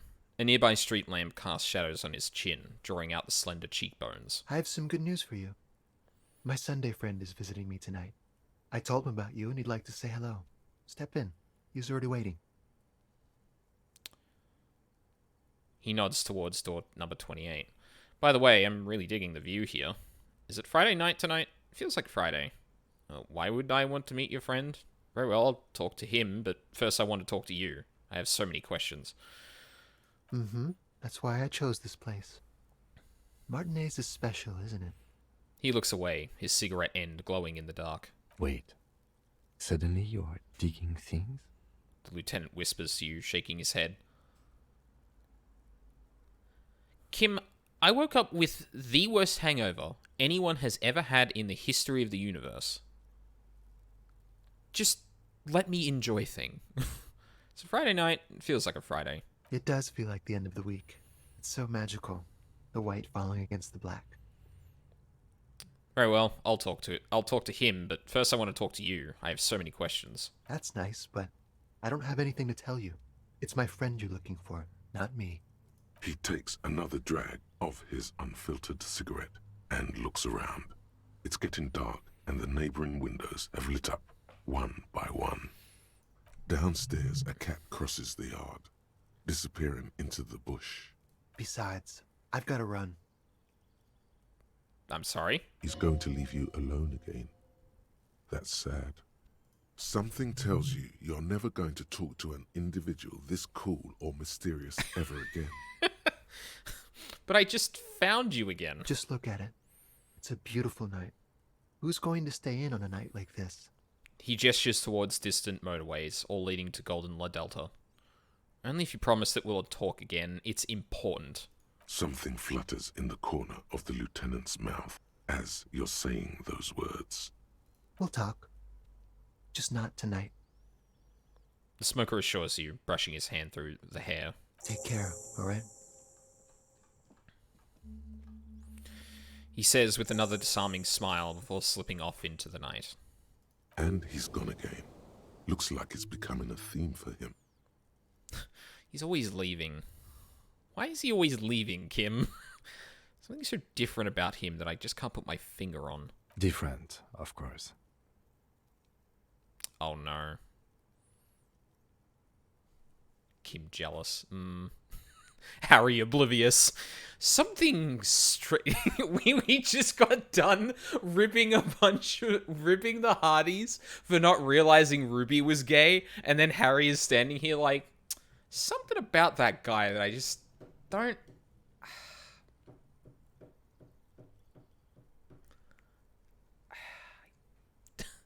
just can't put my finger on it. Harry, you're gay as well. Wait, he's gay? His shirt. Why is his shirt always unbuttoned? He's such a good listener. I like talking to him. There's always something so mysterious about the way he talks and moves. Something so mysterious about the way he talks. Lieutenant squints his eyes, trying to hold back laughter. Very mysterious. Very. He's barely holding it together. It's all he can do to keep from bursting out in laughter. Yeah, never mind. Kim approves. He was just like, oh. Harry smitten. It's just like, I don't know, there's something about this guy that's just... I don't get it. It's... And, like, Kim is, like, keeling over from laughter. Come on, detective. Let's go. We've got a potential witness to interview. His Sunday friend, remember? He nods at the apartment door before you.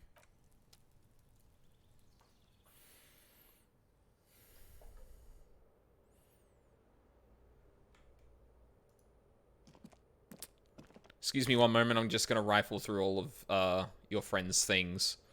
Ooh, take that. Governmental issues take me all over Revachol, as you can see. An old photo of the same apartment dated year 01. Expensive men's perfume lingers in the air. Buckets of paint on a layer of old newspapers. Someone's always watching. Okay. An exquisite canopy bed made of metal. Quarterly business magazine. North, don't preempt it too much. Dishes soaked up in a pot. Dates for open lectures at a local university. Flyers for underground parties. An empty ashtray.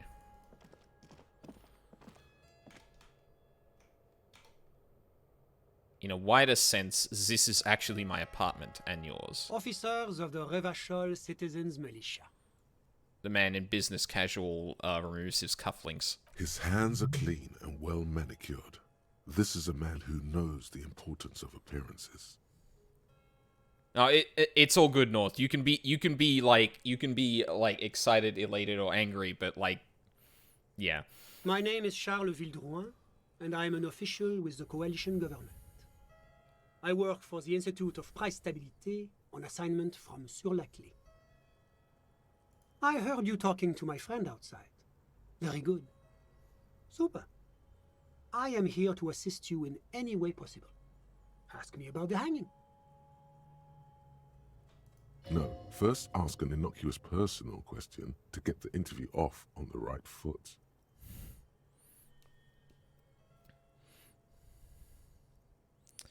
Before we go on, I absolutely have to inquire about this wonderful canopy. Show him the silk robe. But before we get to that, tell me where you got this from. Show him the Samaran hat.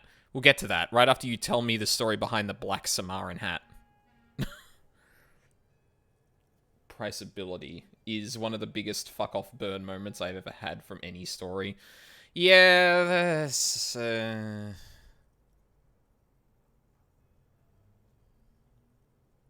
I mean, coalition, right? So I'm pretty sure he's like... Is he moralist or ultra-liberal? I feel like I want to say ultra-liberal in this context, but... I have to inquire about this wonderful canopy. Oh, yes. My friend has a great eye for these things. He refuses to tell me where it came from. It's a mystery. I believe they call this type of frame industrial. It's very comfy. That's really all I can tell you about it. He forms a little rooftop with his fingers. Cold air sweeps in from the balcony. My friend, you are not sitting on a desk and you are steepling your fingers. I already hate you. The lieutenant takes out his notebook and nods to you to proceed. His hair disreputable, his bearing stale, his vibes rancid. Agreed. You actually witnessed the lynching? I'm sorry to say I did, officer. The man gives a solemn nod. He didn't see the hanging. He saw the little show staged by the Hardys. Let him talk. He may know more than even he knows. Start from the beginning, if you don't mind. Officer, it's very difficult to describe what I saw that night. It was so surreal to me, like in a play. He holds out his hands and blossoms his fingers, like a drama teacher setting the scene. What do you mean, like in a play? It was just so strange. I could barely comprehend what was happening. I was on the balcony when it happened, getting some fresh air. I remember that first they came in, carrying what looked like a body. And then I saw all the surrounding windows go dead, one by one. That's when I understood. I should not be seeing this. That lines up with previous testimony, doesn't it? Well done, detective. Thank you, sir. I think we've got the picture. Anything else stand out? Only that there were about 8 or 10. I couldn't make out anything. It was so dark. And it was quiet. Quietest lynching I've ever heard of, let alone heard. It is time for the great zootening. Enjoy. But I suspect you knew that already. I can't say I'm surprised. The fine reputation of the men and women serving in the RCM is well deserved. Hey, don't blow sunshine up my ass. What's an official like you doing in Martinez? The coalition is only looking out for the price stability. Inflation is a killer, like a heart disease blocking the normal circulation of the economy. It must be controlled. Mm-hmm. Okay.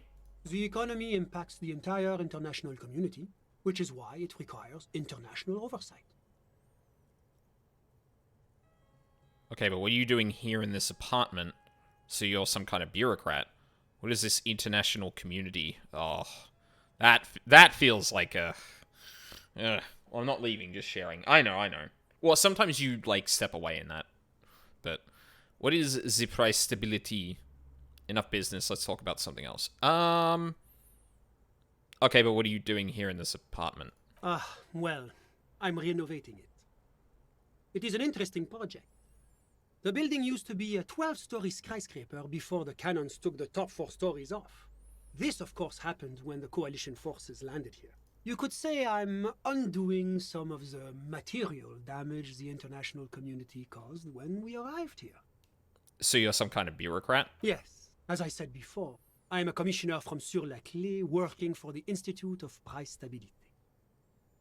This is one of the main projects of the Moral Intern.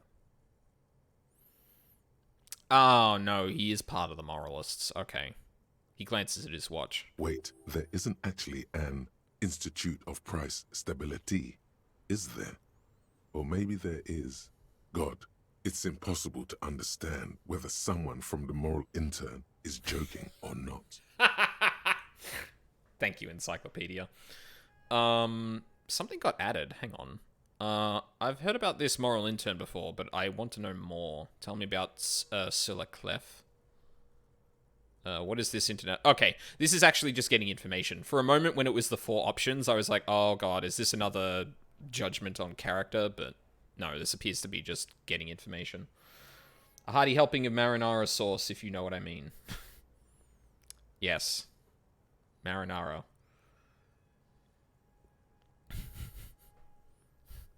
Prepared by newest girl's favorite person, Mary. What is this international community? La Communauté Internationale is what Revacholians colloquially call the coalition. In other words, the nations that stopped the disaster of the revolution. Uh-huh. What is the price stability? It is the most important thing. That doesn't tell me anything. It's the central goal of any sound monetary policy. Maintaining the price stability is essential to maintaining high levels of economic activity, which is essential for maintaining high levels of employment, which is essential for maintaining the social stability. Basically, it makes sure the price of bread doesn't change. Précisément. Too much inflation, bread becomes too expensive. Too much deflation, it becomes too cheap for bakers to produce. That's why the Institute of Price Stability works to keep inflation just below 2%. Below 2% of what? But not too far below, no. Too below is also bad. Below, but close to 2%. You're not answering my questions at all. The Coalition believes in the importance of informing the public about the benefits of the price stability. Transparency is one of our principles. Would you like an informational pamphlet? Oh, I get it now. Talking to a goddamn fucking politician.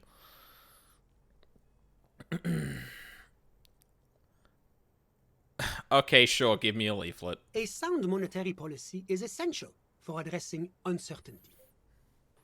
Stability is the raison d'être of the moral intern. It's the reason why I identify as a moralist. Sure do love liberal politicians who talk constantly but say nothing. Yep, that was the most nothing I have ever heard in my life. It's basically like, fuck. This is the most important thing, by the way. None of the other things, like the circumstances that led to revolution or the fallout of that, nor the state that Revachol is in. No, the inflation is the thing that's important.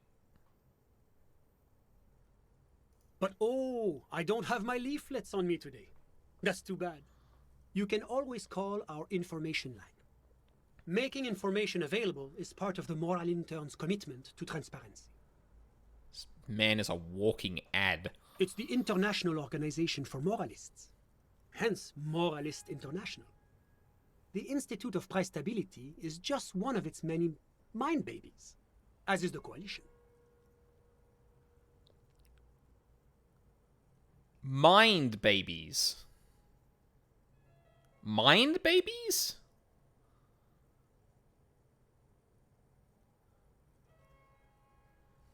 Controlled inflation sure would be useful. We could tie it to minimum wages, for example.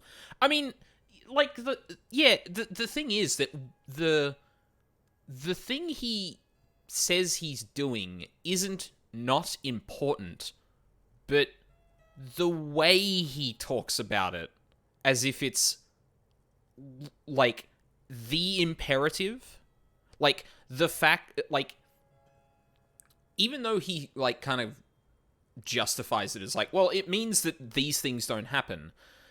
He seems to put more importance on the inflation rather than the bad effects that happen, and is like, no, we're going to keep that good. That thing is not going to be a problem. It's like, okay, you could just say that you're trying to make sure people can afford food and afford to live. But no, it's all framed within that thing. Turn to Kim. So when I said I was a lackey of capital, what I should have said is that I'm a moral intern bitch.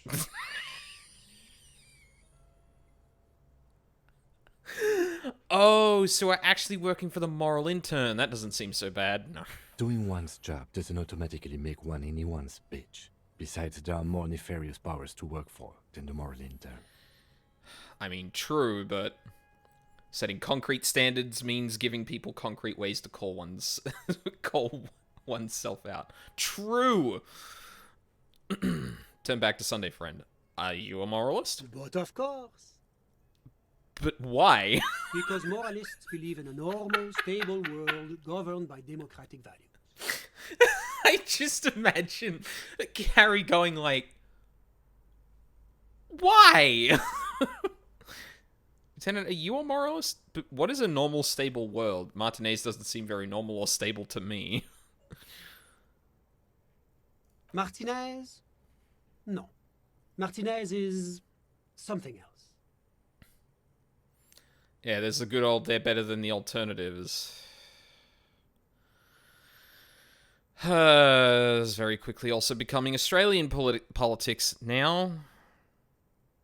which fucking annoying as hell. Thanks, Murdoch. What about the rest of Revachol? Is it part of the normal world? Revachol is generally difficult. It's led by an interim government, which means it hasn't yet achieved full democracy. But they are working towards it. You're all doing very well here, relatively speaking. He gives you an approving nod. I don't think I'm a moralist. Moralism sounds incredibly boring. I want more action. Moralism is the ideology of foreign occupiers. Revachol must be governed by Revacholians. Democracy is a meaningless sham as long as the working class is under the boot heel of capital. It's like every time I'm talking to people, I'm choosing option D, none of the above. Is that moralism?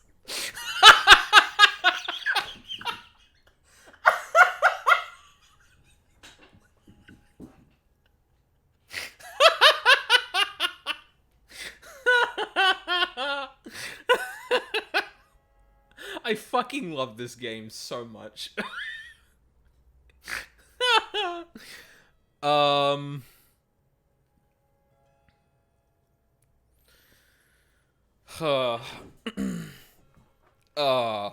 Very good. Congrats on your zooting. Okay. Well, I mean, there's the obvious answer, but, like, I'm pretty sure this is going to be the fascist one. This is... I'm actually kind of torn. I don't know which of these is actually meant to be the ultra-liberal, because this seems to be a misunderstanding of it, but this is, like, I don't think I am. Anyway. Of course, the detective's personal views do not represent the views of the RCM. Not yet. Well, I mean, they probably never will. Lieutenant clears his throat. Ah, my friend. But the lesson of the revolution is that communism does not work. It didn't work because the coalition crushed it violently. We just haven't tried real communism yet. And you're telling me this world here is working out well? Yeah, it didn't work because the coalition crushed it. Oh, yes. The big bad coalition crushed the revolution. Tell me, if the revolution was succeeding, would it have been crushed so easily? Oh my... Oh. This is too close to... Okay, listen. I'm a cis white dude on the internet. I've listened to a political YouTuber or two. This is way too close to an incredibly shitty take on, like, socialism and communism that I have heard repeated way too much. Like... Oh yeah, well, if it was working, why did it get crushed by the most powerful nation in the world? Huh? What the fuck did you expect? Yeah, exactly. Not fight the entire planet. Fucking I wonder. Ugh. Rat shit. Are we really so bad for wanting compromise, peace, and prosperity? On reasonable, achievable terms? Ask yourself that. Now, enough of this delightful political interlude. Was there anything else you wanted to ask? Tell me about Sir Leclerc. What's there to say? Sur-la-Clé is a modern, urbanized country that measures very high on the Human Development and Freedom Index. Mostly, though, it's known as the executive heart of EPIS. Moreover, it is a great sponsor of less emerged countries. Revachol is only one of its many darlings whose progress it supports and cherishes. Darlings? That can't be an official designation. What makes Revachol Sur-la-Clé's darling? Because a great percentage of Revachol's culture hails from Sur-la-Clé. Its language, its people, its cuisine even. Or at least in the downtown La Delta area. Jamrock and other parts of the international zone have been mercifully spared of Sur-la-Clé's love for meatballs and mashed potatoes. Hey, don't knock potatoes. Less Emerged is a beautifully written bit of slimy doublespeak. Yeah. Yeah, it certainly fucking is.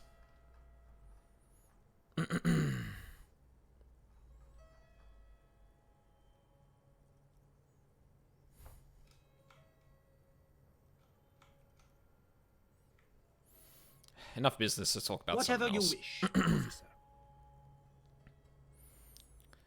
What if I told you there's a fugitive from the moral intern in Martinez? A fugitive? Hypothetically speaking, you might add. Hypothetically Well, speaking. I would say that is very bad indeed. Not super. Uh-huh. What sort of a fugitive are we talking about here? Pretty serious, like corporate espionage type stuff. That is extremely serious.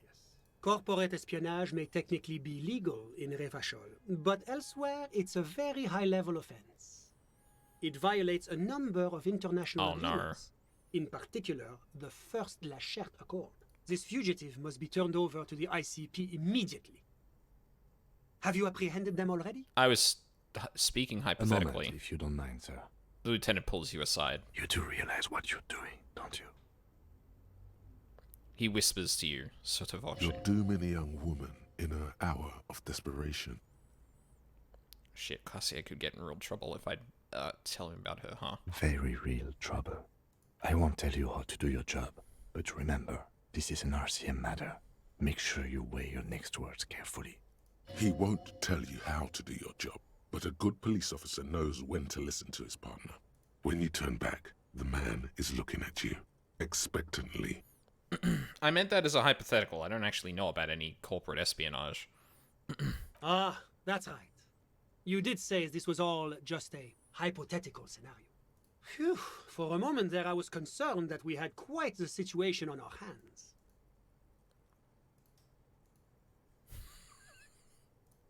Yeah. Same here. A bullet deftly dodged, sire. Now that that's settled, was there anything else you'd like to discuss? Can you tell me about your friend? Ah, my friend. My friend is a good young man. His family immigrated here from Kedra, and life has not been easy for him. But he understands the importance of education. He has taken his future into his own hands, and that's all that matters. What's Kedra? Kedra is a candidate Kedra. member of APIS. But, between you and me, their potential membership is a more contentious issue. What do you mean? That it's never going to happen. They entered negotiations in 21, and it's been pending ever since.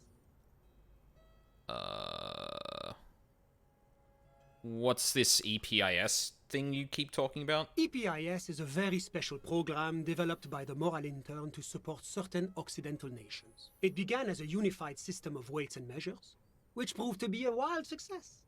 Nothing but kilograms and centimeters as far as the eye can see. God, yes. Sweet standardization. The backbone of rationality and commerce. It was such a wild success that we expanded it into an economic union for the processing of steel. Another success. And between you and me, the Moral Intern feels emboldened by this success. Emboldened to take EPIS to the next level. Okay, but, like, what does it stand for? Why, it stands for progress and stability, like the Moral Intern as a whole. No, what do the letters stand for? It's been such a wild, extraordinary success thus far. We are very excited to take it to the next level. You don't even hear the words I'm saying, do you? A supranational political alliance. The United States of Occident. Is it going to be like this place here? You mean Revachol? No, it's going to have transparent democracy. Is Revachol going to be part of EPIS? It's one day going to be a candidate member of EPIS, sure. Except that candidate members never become full members, do they? Didn't you say that candidate members never become real members? No, candidate members do become members. Why do we even have the whole system in place if they don't? It just takes time. Time and evaluation. I don't know. Why would you if you didn't? That is a very good question. But we were talking about my friend here, not politics.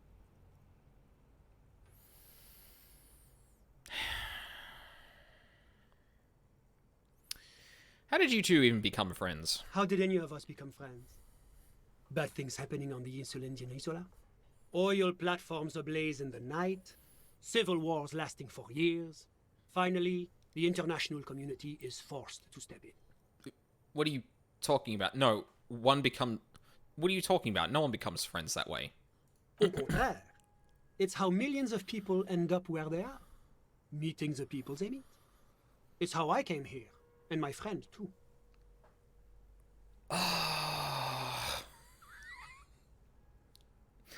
I am listening to a video game talk to me, and I'm getting frustrated like I'm talking to a brick wall. How did any of us? One of the wonders of democracy is that everyone is allowed to have his own opinion. And not just allowed, encouraged even. Have you ever tried debate? The man pats his pockets looking for something. Please get me off of our news. Debating. You should consider joining a debating society for adults.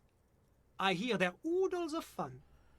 I used to have a flyer for one, but now that I start thinking of it, it was for an improv class anyway. It's this funny theater thing, you know? Very creative. Helps relieve stress.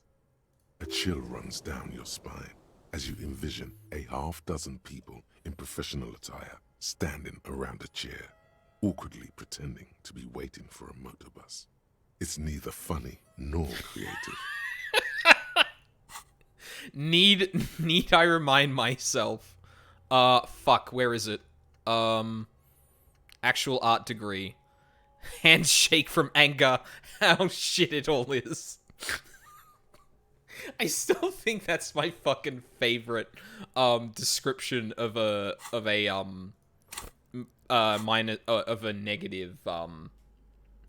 negative trait.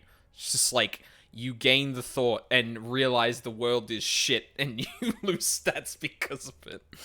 You still haven't told me who he is. Sorry. Who? The man throws a quick glance at his watch. Your friend, the smoker on the balcony. We were just talking about him. But I told you, officer. He's a bright young man here to pursue his education. Education is the foundation of our future, especially the arts. It is a cornerstone of our civilization. Fine, but what's his real name? Officer, you have to understand. I can't give you his personal information. I'm sure you have your own methods and databases, right? Please don't put me in this situation. Okay, to be absolutely fair, that's not unreasonable. He didn't just dance around it. He's just kind of like, I don't have to tell you that. He's deeply enmeshed in the study of the fine arts, yes. Which arts? He's a truly free spirit. He likes all the arts. Perhaps graphic design, printmaking, who knows? The world is open wide for a talented youth like him. What are you doing in his apartment by yourself? I'm just enjoying the view. The man smiles, nodding to the window. What view? It's dark outside. Listen, he says, raising his hand. A baby is crying in the neighboring apartment. Someone's baby is crying. No, listen. He says again, looking outside. The Insulindian Bay. What about it? This place used to be a luxury accommodation before the revolution. Apartments, of course, were much bigger then. A few walls have been added here and there, leaving some of the tenants without a private bathroom or a kitchen. But the million real view stays. You can't take that away. He knocks on the balcony door, his face mirrored in the darkened glass. I was asking about your friend. My friend comes and goes. I'm sure you'll see him around. He's a busy bee. A busy bee? What an odd choice of words. That's something, I'm just enjoying the... Isn't We're it rude? friends. Nothing's taboo between us. He comes and goes. I'm sure you'll see him around. He's very active. I'm all ears, officer. A moment, officer. Huh? Do you have everything you need from me? I'm afraid we won't have the chance to speak again once you leave.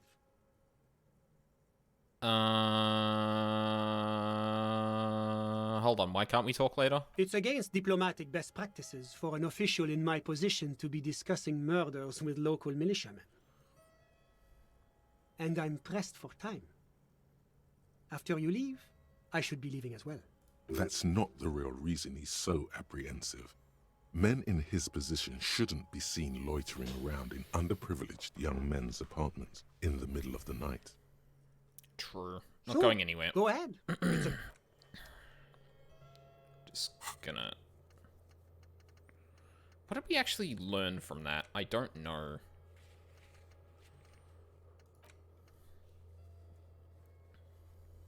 I don't think we actually learnt much from that, to be honest. Was there anything else? I'm sorry to say He didn't see the hanging. He saw the little... It's because you did it. I did it? The man scoffs. He's clearly not a man accustomed to being spoken to in that manner, let alone to being accused of murder. Don't jerk my chain, paper jockey. You did it, didn't you?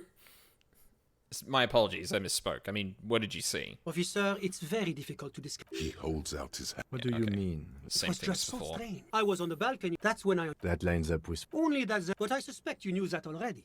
The coalition, the economy impacts the entire... Whatever you wish. Hypothetically speaking, you might add. Oh, we're going down this again. What sort of a feud? That is corporate. This fugitive. A moment, if you do realize... You're dooming a young woman in... Very... I won't tell you. He won't when you turn back. The man... Ah, phew. A bullet Now that that's settled, of course. Okay. Yeah, I think that's probably it then.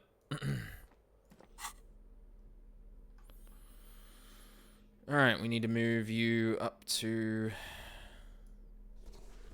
here. Which means you and you go there. You go there. Oh, fuck. I really fucked this one up because I... Hold on. There we go. Then I can just do the...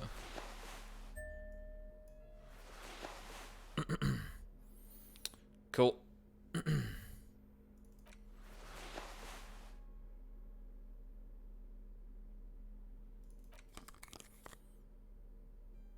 Go back to that. I think...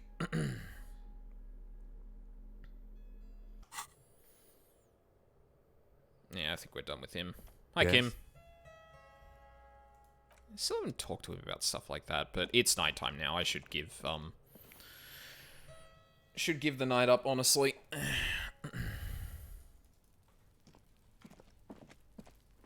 Oh. Fuck yes. A weathered brown door. The number reads 20. Something smells good. Soup allongio. The lieutenant motions to you to go ahead and knock. This is the door. You already know it's the right door. This is going to be so hard. The fuck is going on? Get yourself together. It's just police work. Hold on, we should discuss this before we move on. What should we You're expect? right. Let's talk this through. He looks at the apartment door, lowers his voice a bit. You hear light footsteps passing by the door and some folk music playing on the radio. We have our first preliminary identification. In all likelihood, the deceased is the husband of Billy Méjean. We need to confirm this, as well as deliver the death notification to Billy herself. Fuck, right, I completely forgot about this. Now, delivering a death notification is never an easy task. There's a reason why it's often called the most stressful part of our job.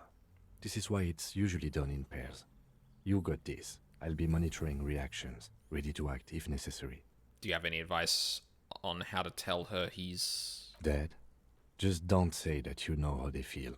You don't. Good advice. Alright, I think I'm ready. The lieutenant motions towards the door. Hello? Who is it? Voice calls out from the other side of the door. And someone turns down the radio. Is this Billy Méjean's home? This is the police. Please open the door. The police? A moment, please give us a moment. You hear shuffling inside. Tidying up. Nervously. There's fear in her voice. Come in, the door is open. Alright. Who wants to have a fucking super bummer before the end of the day?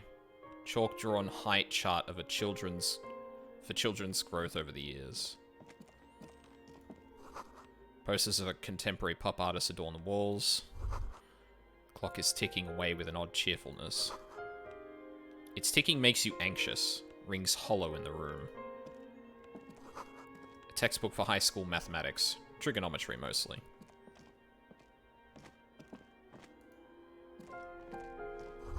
This is unique music. I don't like this. An empty pack of red Astra cigarettes hidden under the bed. Same brand of cigarettes you found in the trash next to the deceased. Fuck. Window covered in old newspaper clippings. Can't they afford curtains? Packages of humanitarian aid macaronis. Some leftovers kept warm on the stovetop. Smells like buckwheat and onions in here. It's you from the bookstand. Oh! She just looks at you for a moment without knowing what to do. I don't think I introduced myself properly. I'm Billy. Would you like something to drink? Tea? Lemonade? We're out of coffee. She looks around the kitchen.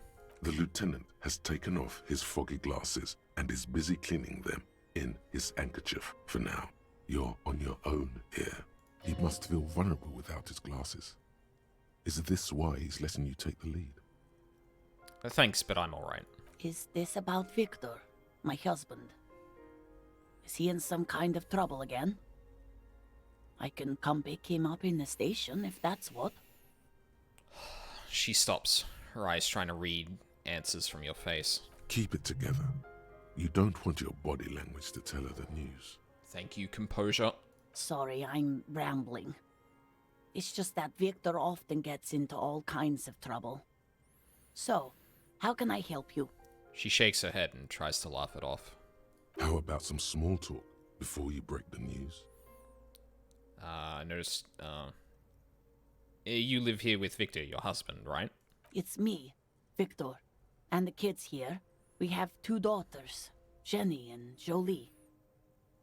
How old are your daughters? Jolie is 16 and Jenny is turning 18 next month.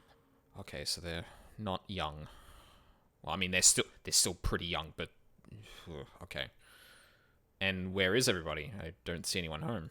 The girls are staying at their friend's place tonight. And Victor is out. She swallows visibly. Out where? He has a problem with drinking. And so he disappears every now and then. He's probably in the parks drinking with his friends.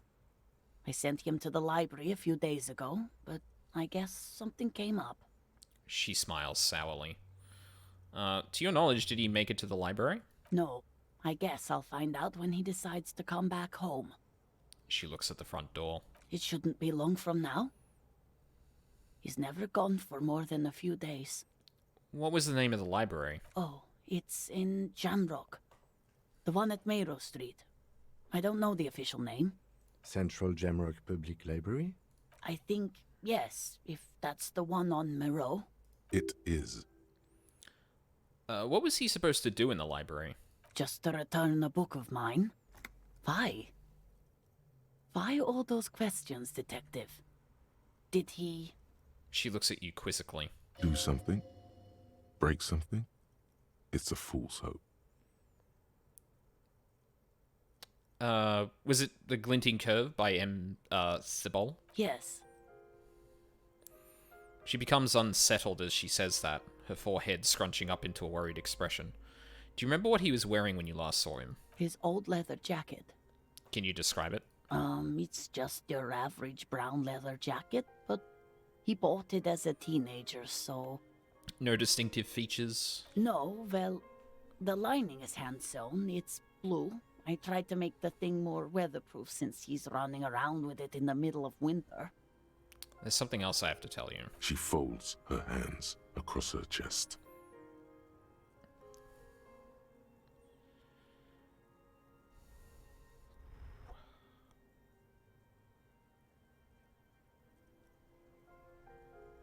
Okay, I'm really sorry. She looks up, too anxious to say anything. I noticed you were cooking something. People got to eat. What is this about? Oh. Why are you suddenly asking me about my cooking? Oh, God. Well, it doesn't matter. My empathy is too high anyway. Alright. Let's go for it. We've got a lot. You've done this before. Just keep your focus. God, do I just say he's dead like that? Yes. That's the most important thing. Use that word. Holy shit. Oh, right. That was the thing I passed. Yeah, okay. I was going to say, if that was a passive check, Jesus Christ, but no. No euphemisms. This is what you came here for. Ma'am, I'm very sorry to say, but your husband, Victor Mejean, was found dead on the Martinez boardwalk. What did you say? She blinks. Your husband, Victor Mejean, is dead. Very sorry for your loss, ma'am. Oh. She touches her neck, eyes pale like pearls in seawater.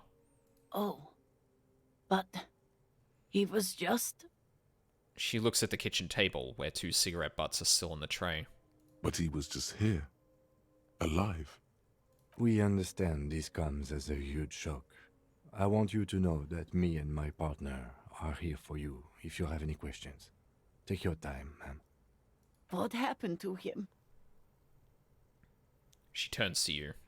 Her neck and cheeks are covered with red blotches. Her double chin is shaking. It's still early to say, but at first glance it seems he slipped and hit his head. It was an accident. He fell through a hole in the boardwalk and hit his head.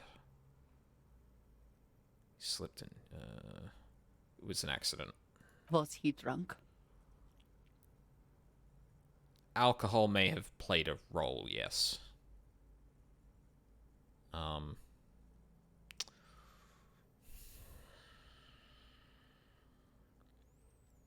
Do I go with the intuition or do I go with the correct? Alcohol may have played a role, yes. I see. And you just found him there, lying in the cold. She withdraws, trying to picture the scene. How long had he been there? If you say 2 days maybe, it will be etched in her mind forever. It's hard to say at this point. She blinks, eyes welling up with tears, as her hand starts searching for something from the pockets of her dress. The handkerchief. No words, just give her the lieutenant's handkerchief.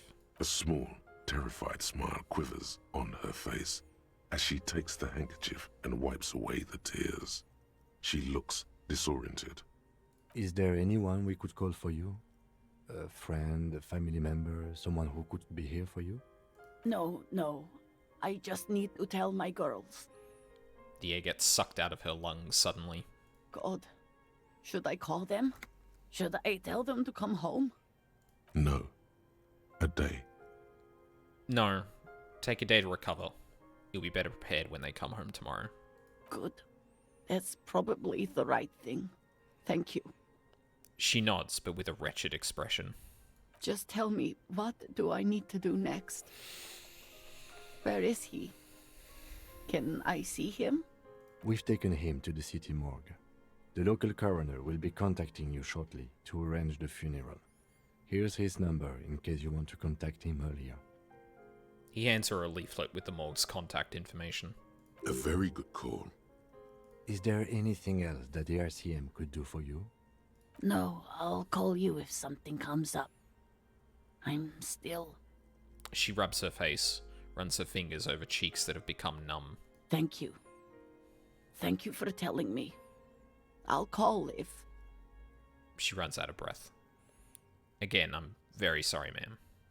We should step outside and talk. Set the library card by her. Leave the room.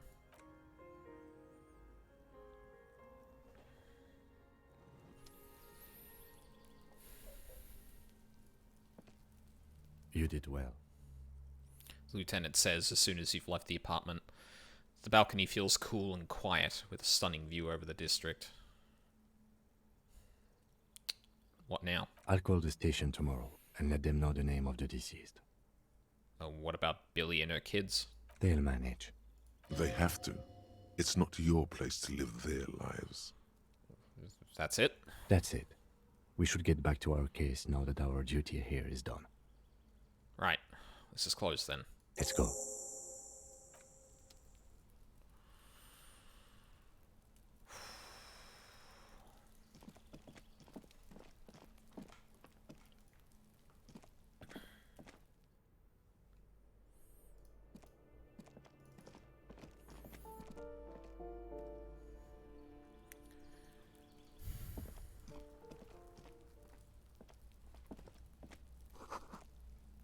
the splattering of bullet holes on this wall.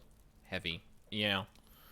And, like, just the straightforward kind of heavy, too. Like, the game takes a lot of opportunities to kind of explore, like, political topics and things like that, and also, like, speak to, you know, people being pieces of shit and why they're pieces of shit and stuff like that.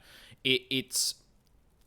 But I think, North said this in a different, or on a different stream, one of the past streams, where the game still deeply cares about all the characters within it.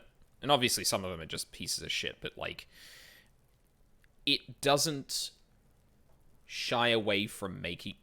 Sorry, not shy away. But it makes all of the characters who you interact with feel human. And I think, like, that's one of the best examples of it. Because you take away all of the other, like, broader things that it comments on. You take out a lot of the stuff where it's being really tricky with the stats and things like that. And you just have this moment where you are directly telling a woman that her husband died. And it feels as impactful without any of the other extra shit happening within it. And I think that's a pretty impressive thing to do. It's one thing for a game to be written in such a way that all of the, you know, the broad things, and when it's making the broader point that it really nails it. But even in the really isolated, low-level things, it still manages to hit you, even without any of the extra stuff that could help something hit harder.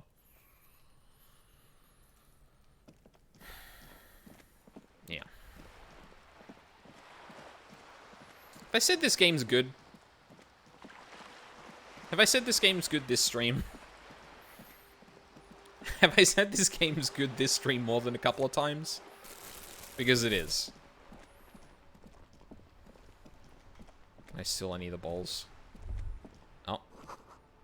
Spirited chirps and clicks of swallows fill the air. Disco Elysium's pretty fucking good. Yep. Agreed.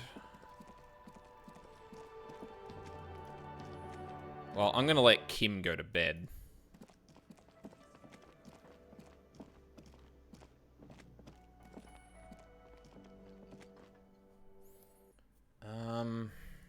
Trying to think if there's anything I want to do before we call it a night. Oh. See you in the morning.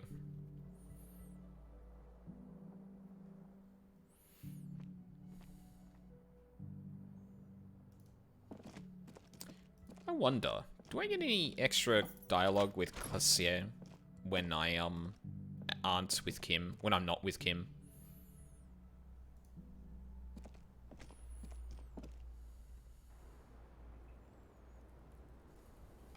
Let's save here too. I was just thinking, what a nice evening it is for taking part in a murder investigation. Why do I feel like you've won here? I really don't know, sir. I certainly don't feel like I've won. I feel like shit, sir. All the time. She smiles. A bitter little smile. She means it. But this turned out well for you. You've slipped past all suspicions. Clearly, I haven't. We're having this conversation, aren't we? How well could it have gone, I mean? She looks around. The wet wind, heavy with brine and industrial pollution from the stacks nearby, ruffles her hair. I'm stuck in Martinez just like all of us. I've been up here for... I don't know how long now. I like to call this my rooftop containment facility. God, I wonder if this conversation was just prompted by volition and not with Kim not being here. I feel it's more appropriate that this conversation is happening without Kim, though. What are you contained for, then? For my sins, of course. The long-standing sins of a bad, frivolous person. For destroying my first love. For working for bad people. The list goes on and on.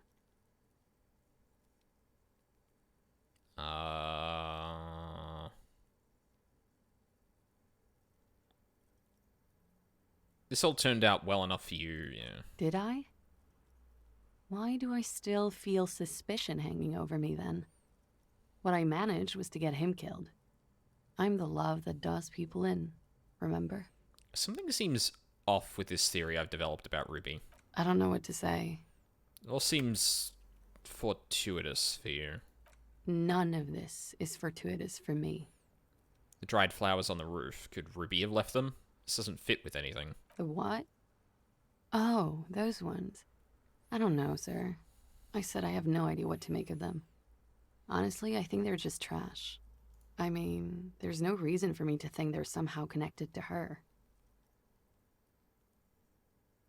That's it then, I guess. She nods, slowly, carefully even. There is suddenly a strange glint in her eyes. Not malicious, but dangerous.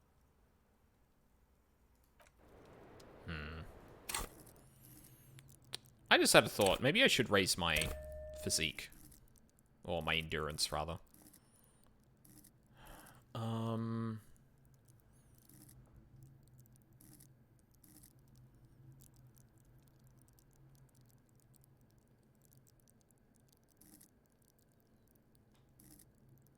I'm about to get another one, aren't I? Oh, no, I should save it, though. I should save it. Did I get any rechecks on... Oh, that's not working there.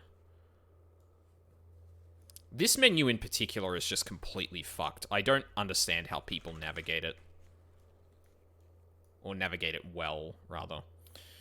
Well, I guess tomorrow, a couple of things we can do is travel out to the church and stuff like that, and try and figure things out from there. I don't know if we actually ever got to this, like, really northern part here, but we need to have a look over there to make sure. I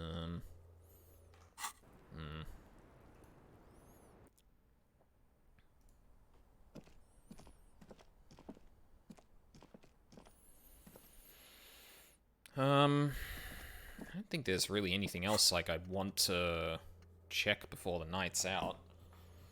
Ask about Ruby in the village, we'll do that tomorrow. Determine where the shot came from, we're going to do that tomorrow. Inspect Classier's buoy, we're going to do that tomorrow. Need to wait for that. We can do that tomorrow. Oh, I guess I could talk to what's-her-name tonight, but she might be gone by now.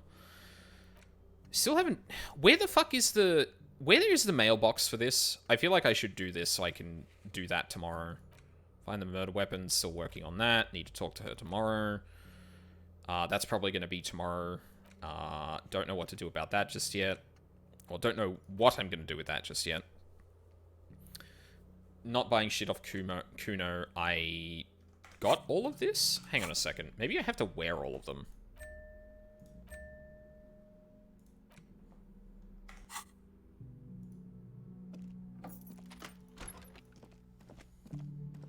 Maybe not.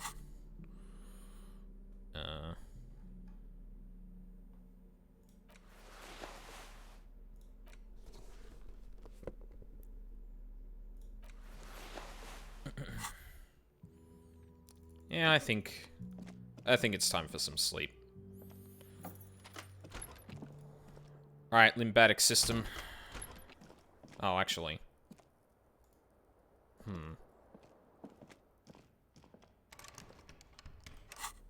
I got tools. Oh. Oh, I guess that's fine. Oh, you know what? I should go throw away my plastic, before tomorrow, because that'll just waste time.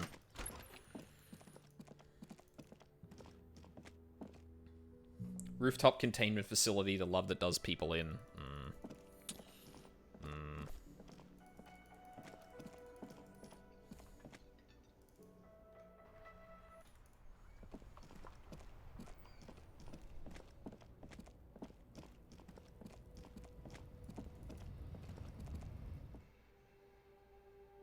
Oh, this is still open. Damn. Oh. The tear machine stab. Your bottles climb. Nice. 60 cents. We hit 60 real, which means I'm good for now. I'm actually wondering if I should take up that person's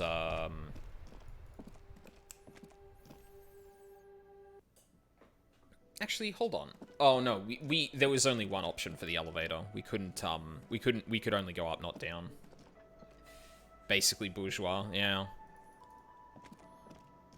Basically. Yeah, okay. I think that's all for our organizational stuff for the night.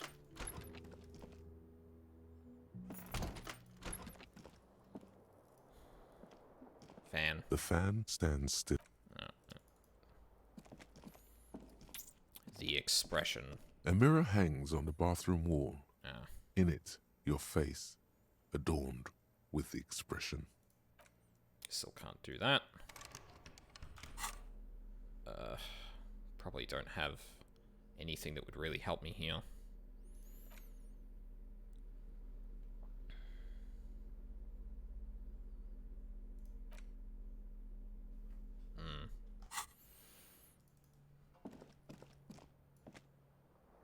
Oh, actually, you know what I could do? Since I've got half an hour, if that woman is still out there. Oh, do I have to be outside to fast travel?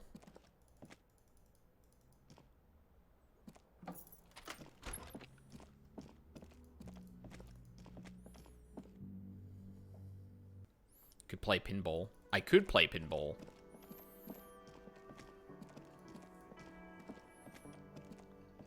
Oh, actually, you know what I could do as well? I could talk to Lena about cryptids. I could also do that.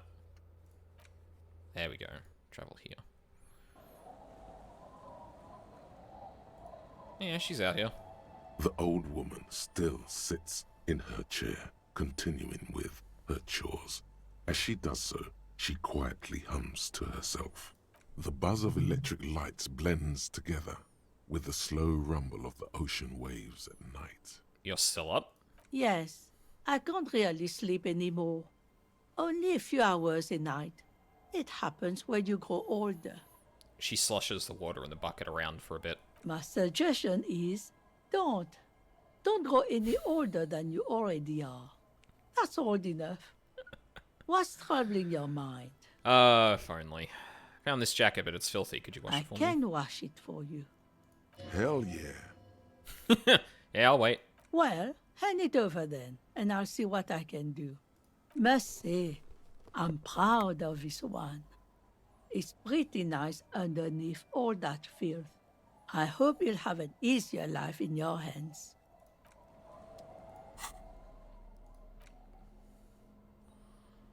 Ooh, pain threshold and half-light. Eh? Interesting.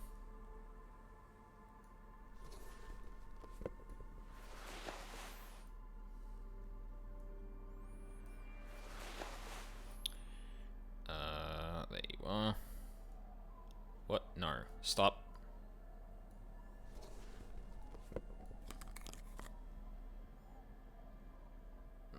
That's fine. Nice. Bullets. Alright, you could probably get a gun in this game. Completely forgot about that. Almost. Alright. Let's go back to Whirling in Rags. And we'll talk to Lena. Fuck! Just missed her. Oh well. It can wait till another night. I'm gonna send Kim off anyway, so it's probably not a big deal.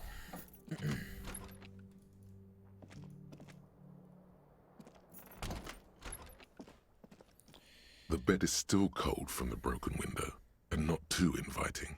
But it's yours. You've earned it. Time to rest yet. Can I do anything about this? The window stands broken in its frame. You see some lights shimmer. No. Alright. The bed is still cold from the broken window.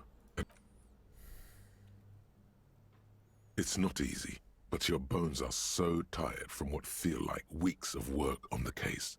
You have to try. After what feels like hours, you feel you might be sleeping. thoughts, baby. A million little lights in the dark. You're one fine instrument, brother. All those faces and all those names. All that laughter and screaming and scheming around. Every corner and every street. Recorded in you. Forever. On ferrotape. Wish my brain called me a fine instrument, but sister, I wish I was a fine instrument. Spinning in eternity, spinning on empty, spinning, spinning, tell me, am I dreaming? Spinning in eternity. On and on it goes, for untold hours. At the disco where you first asked her to dance. Rising, rising. Above the dark curvature, the great wingspan of sleep, studded with stars. Behold, there are millions of them down there. The first time, the last time, the smoke in her mouth, the plotted flowers, the faces turning, changing. What is it? It's the world, Harry boy, and you're made of it. Every day you're out there, you make more of yourself from it. I'm afraid you can't be unmade now. You can never forget this shit. The colors, the voices, the rain, the snow. I don't want to. It's beautiful. The endless visions erase them.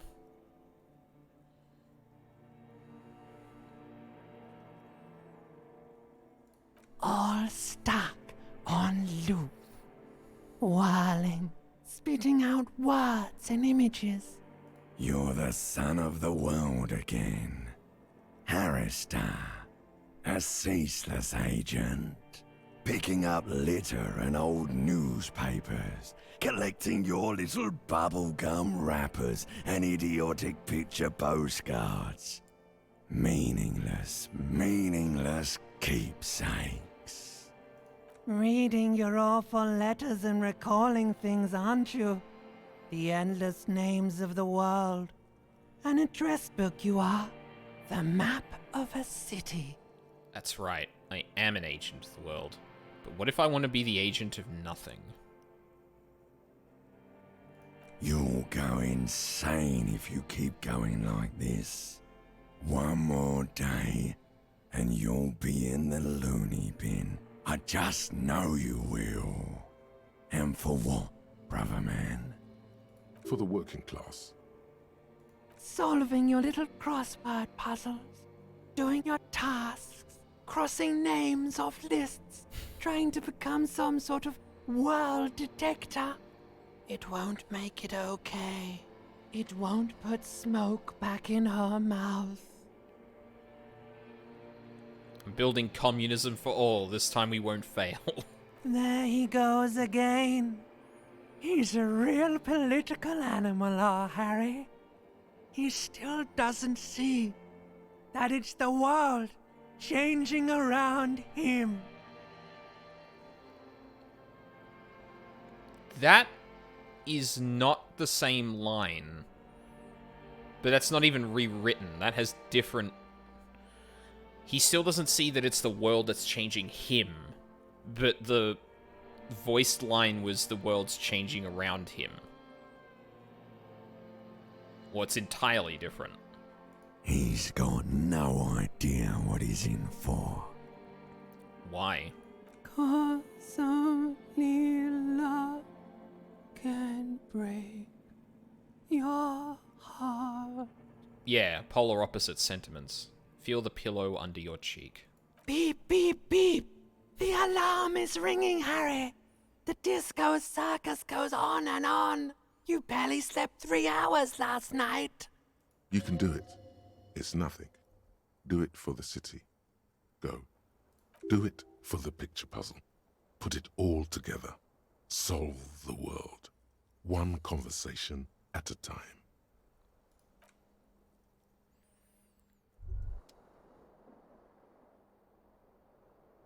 Rise and shine, comrade.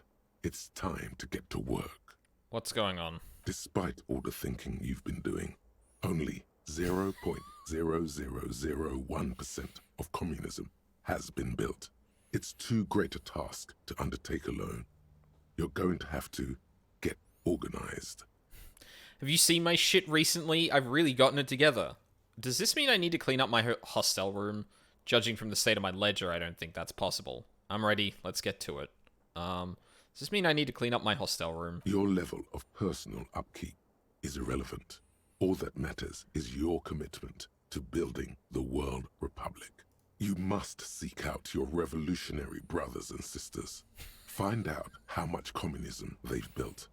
Then, together, maybe you'll be able to build as much as 0.0002% of communism. But it won't be easy. Decades of persecution by coalition authorities have driven the remaining communists of Martinaise underground. They live underground.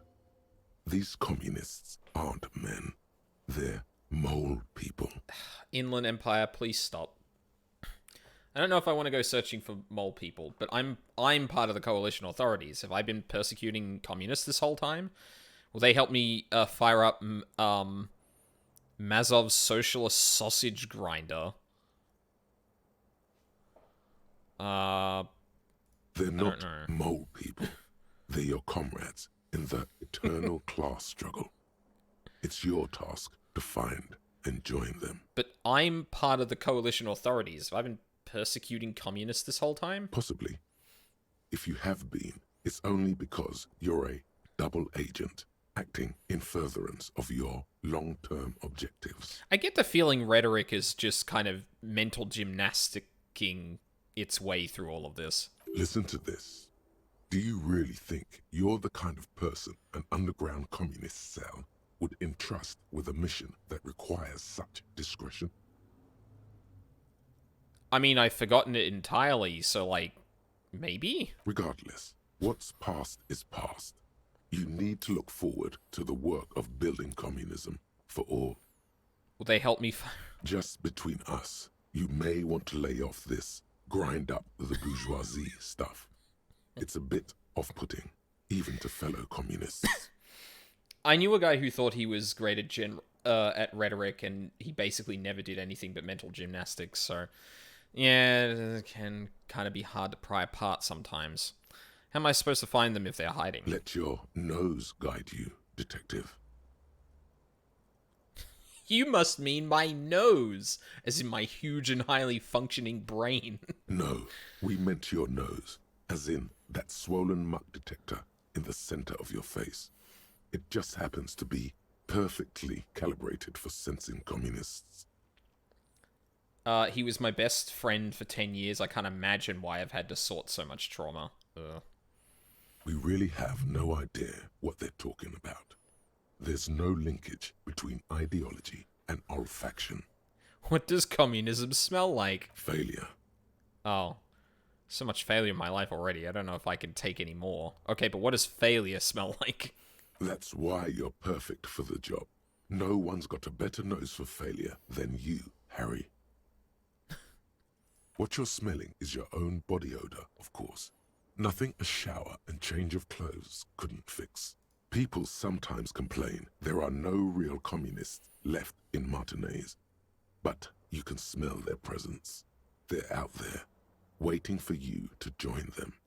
Incidentally, during the waning days of the anti-centennial revolution, a number of Revacholian communards constructed elaborate hideouts in abandoned root cellars, hollowed out tree trunks, and even residential sewage tanks.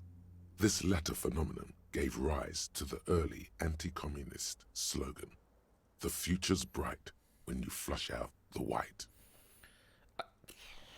Okay, I'm ready. Let's get organized. First, you'll have to locate the remaining communists in Martinaise. When you get near to someone with revolutionary potential, your nose will give you the signal to establish contact. Again, no, it won't. Any olfactory response you perceive will be strictly psychosomatic. You could also just look for more tangible evidence of communist activity. Images of Krasmazov and white antlers are usually a dead giveaway. Oh yeah, we saw like white antlers in the apartment building, I think. Hang on, what will I do once I establish contact with my fellow communists? You'll discuss the monumental world historical task that lies before you. You'll engage in rigorous and spirited debates about Mazovian theory and practice. But mostly, you'll probably complain about other communists. Isn't that last part kind of counterproductive? Not at all. Complaining about other communists is one of the most important parts of being a communist. All right, let's get on it. Let's get to it. Here we go. Wake, brave worker. 'Tis no time for bed. Fight till there's no slaves below, and no masters o'erhead. Rise and shine, comrade. What? It's time, despite all the thinking you've been doing. We already did this. What? 0.0001% of communism. Oh my Your god. level, you must, but it what they live. Why did it underground. come? These let your nose know. We really have no idea what they. First, again, you could also just look for more tangible evidence. Here we go. Uh-oh. Uh-oh. Admittedly, I was tempted to say some pointed thing about other leftists during the moral intern encounter. Yeah, true. Uh-oh. Uh-oh. Hold up. I'm gonna save the game real quick. It's not going away. Rise and shine, despite all the thinking you've been doing. Rise and despite all the condition you must, but it what they live underground. Let your no. We really have. It's not stupid. It's the greatest. First, again, you could also just. Here we go. Okay. Hang on, I'm gonna try something. Let's leave the room. Oh, there we go. That's really weird. It's just there when I'm in this room now. Communism paradox. Rhetoric's just like, come on. Get to it. Why aren't you building communism? What the fuck? Come the fuck on. God damn it. No, Kim. Kim, hang on a second. I gotta figure out why I'm having intrusive thoughts about communism. Kim, you don't understand. So immersive. It's just like the continuous mental conversation of being a real life communist. Okay. The fuck were we going to... No. Hang on. First things first. Hey, got the 20 ray out. Good. You Sure got do. the room for the night, but... Thanks, buddy. Hi, Raven. How's it going? Oh, no. Wait. No. Something about this bunch doesn't smell right. What do you mean? Aren't they Everart's guys? They are, but they don't seem too keen to talk with you, do they? No, they don't. Glenn seems to be contemplating grievous bodily harm while he massages his raw knuckles. In the far back, Eugene is doing his best to ignore you. Meanwhile, Fat Angus keeps shooting you furtive glances and mumbling uneasily to himself. And from his perch at the end of the table, Titus Hardy himself stares at you with a cold contempt that makes you want to leave the cafeteria straight away. Besides, you're pretty sure they consider themselves social democrats.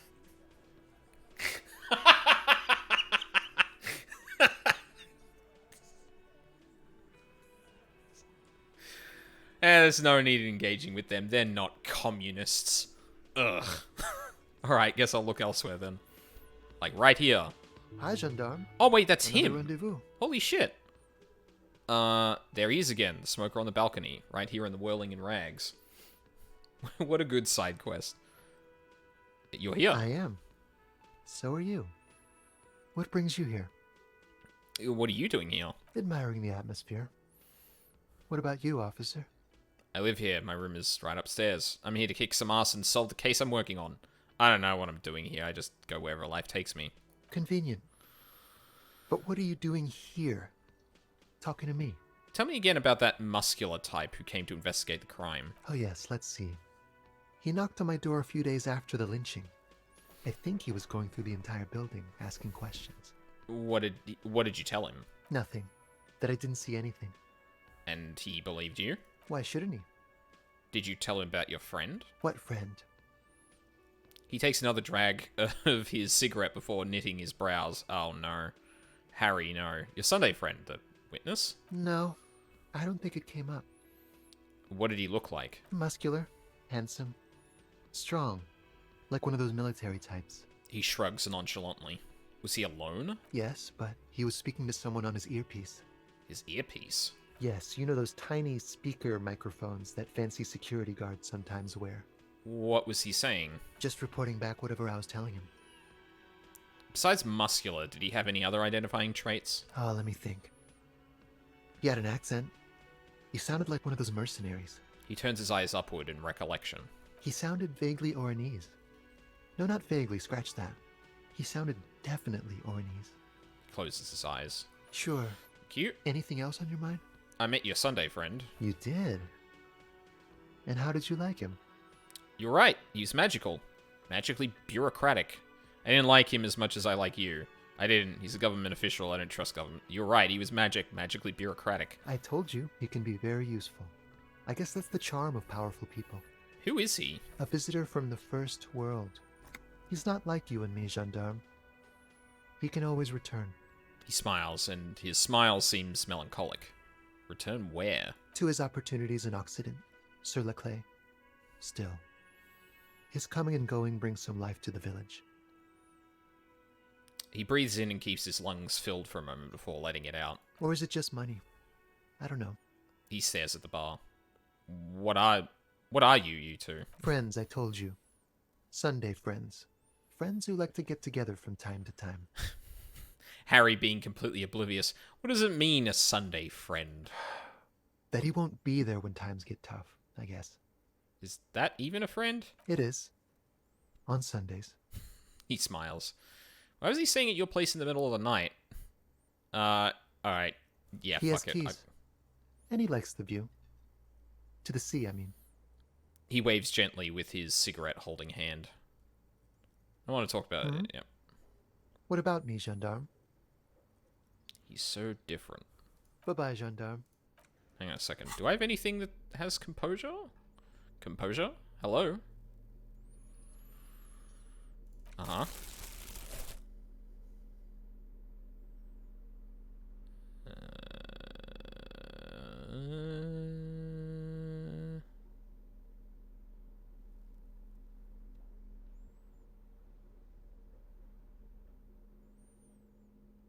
-1 composure. Jesus. Okay, we can try with this then. I think this makes it, like, hi again, gendarme. Above average even? Yeah. It's the sports. He's a sports guy. All about that physical prowess and athletic skill. Nothing else here. Thank you, composure. Bye-bye, gendarme. Fuck. Fuck. You know what? I wouldn't mind having more composure. Fuck it. Hi Try again, again. gendarme. Could he be a member of the homosexual underground? Him sport. Just pointing it out. We're not talking about some kind of cult with members here. You made it up. Oh my god. Oh, I don't know if I want to... Oh. Oh no. I don't know if I want to do this. This seems in poor taste.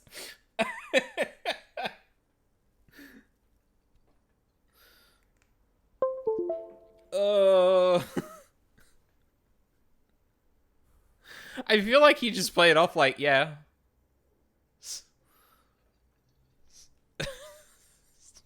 Fuck. Oh, I'm sorry. I can't not see where this goes. I'm sorry. The homosexual underground? Smoker sits up immediately, his eyes wide with amused surprise. A honeyed smile lingers on his lips. Why, yes, I am, officer. Why? Do you want to investigate? Yes, I want to hear more about this homosexual underground you're part of. Oh, it's a pleasure group. A sub rosa pleasure group congregating in cellars under the cover of night. Saturday night. Sometimes even Friday night. What about Thursday night? Or Thursday night.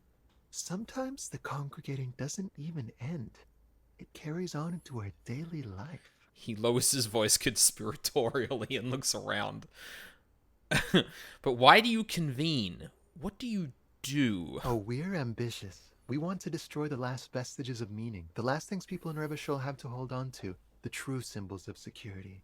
The meaning of man and woman, mother and father, their marriage. Everything will be constantly shifting and moving under our rule. The future will belong to a circus of identities just spinning around, surreal and unreal. You won't even know who you are anymore. Does it have anything to do with disco? Yes, we listen to a lot of disco. Some say we engineered disco to spread our vision of a vertiginous, ever-changing society, where all there is a razzle-dazzle of gold. We are going to change the family unit with all this razzmatazz and finger dancing. And with mysteries. Of course, the mysteries are also of sexual nature. Very esoteric. That much fun should be illegal. I do like disco. Maybe I should get into this homosexual underground. You can't just get into it. You have to be born into it. One is either already in the homosexual movement or forever excluded from it. What if I can't remember if I'm in or not? What if I can't remember anything about my life aside from the fact I like disco? Beautiful. Beautiful. That's exactly what we're looking for. Who knows, maybe you were homosexual in the past. Maybe all of that has been repressed. Gatekeeping. Yeah, it got a little like, you're either born into it. It's like...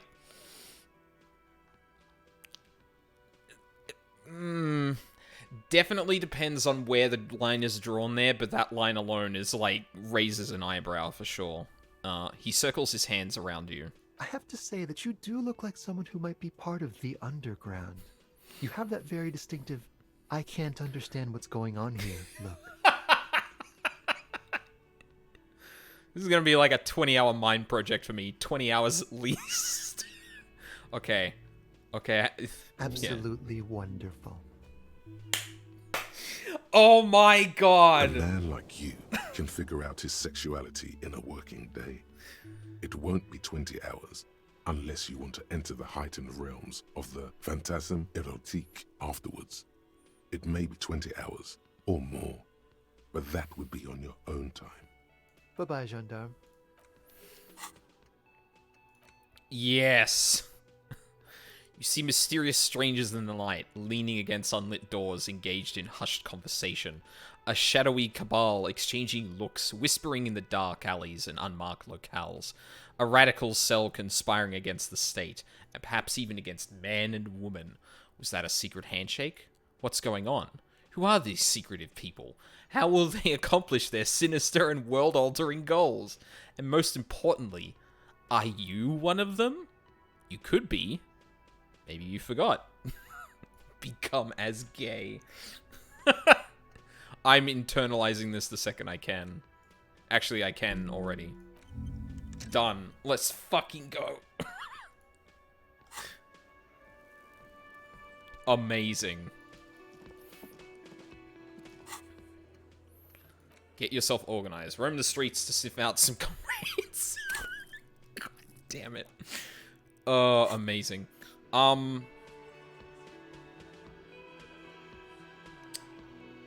Actually, I'm gonna take a really short break here. Probably gonna go for like another hour, but probably better to actually still take breaks, even if I am gonna be playing for a fair bit longer. So yeah, we've done it. We're becoming the gayest communism builder in existence, and it will be glorious. Actually, yeah, real quick, before I take a break.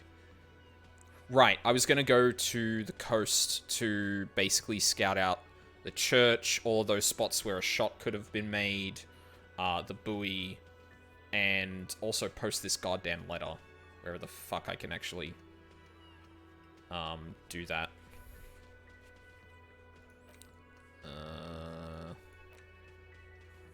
Wait, can I retry something? Oh my fucking god. What the fuck is wrong with this menu? I swear to God.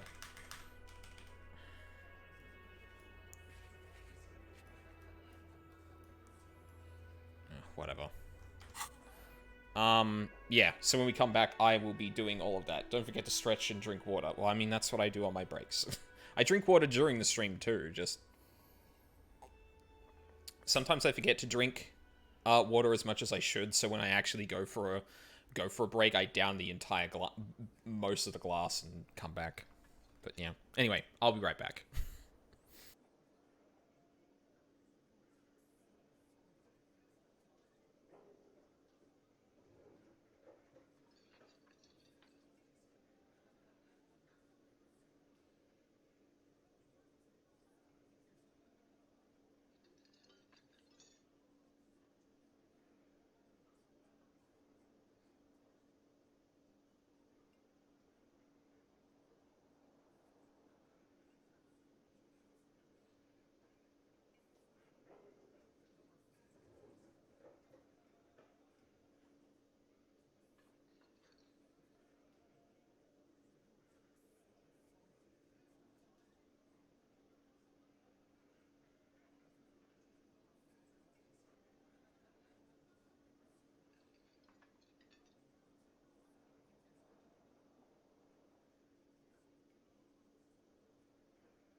Alright, I'm back. Took a little bit longer than I thought, but...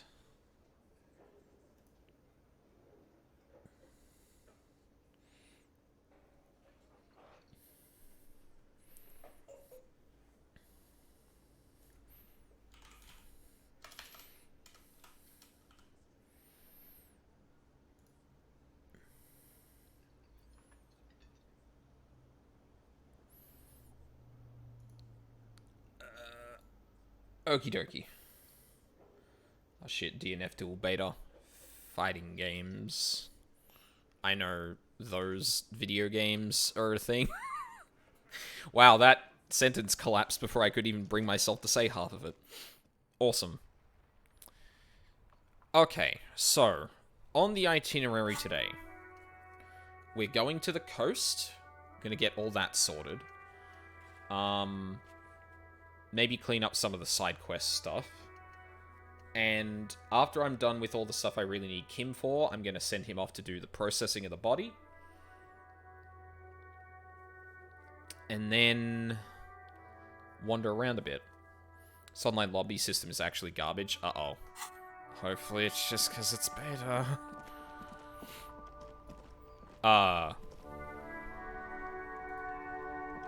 Inside, you see a set of steering levers, a radio microphone, a pull-out toolbox. This is Precinct 57. How may I assist you?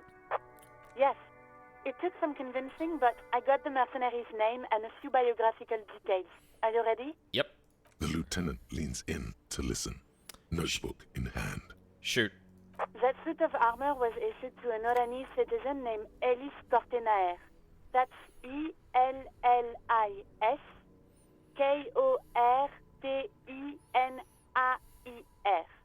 Exact date of birth, unknown. He was signed into the Lelystad County Neonatal Care Unit on 28th of February, 09. Neonatal Care Unit? He was found as a newborn in a leaf compactor near an abandoned farm. He spent 4 months in the neonatal unit, survived apparently, and was assigned to a foster family at 2.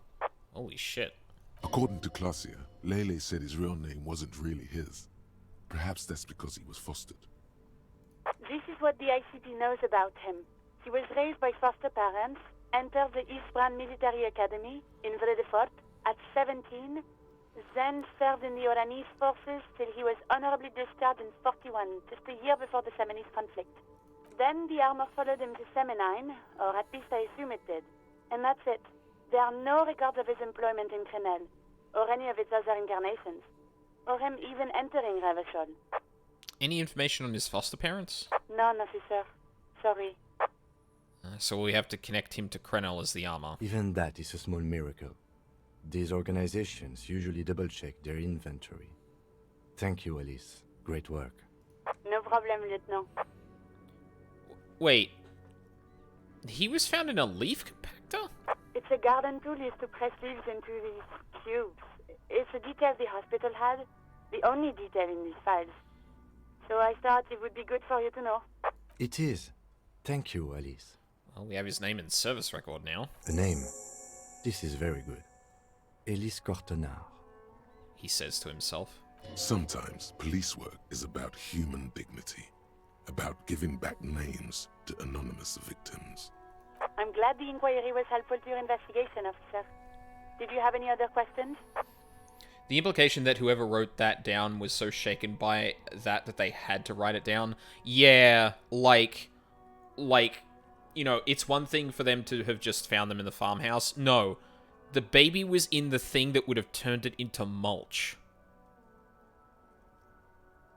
Like, yeah, no shit. Alright, I'm done with that. In the cabin, you see a... Okay. What's up, fellow motorheads? That's one brutal motor carriage.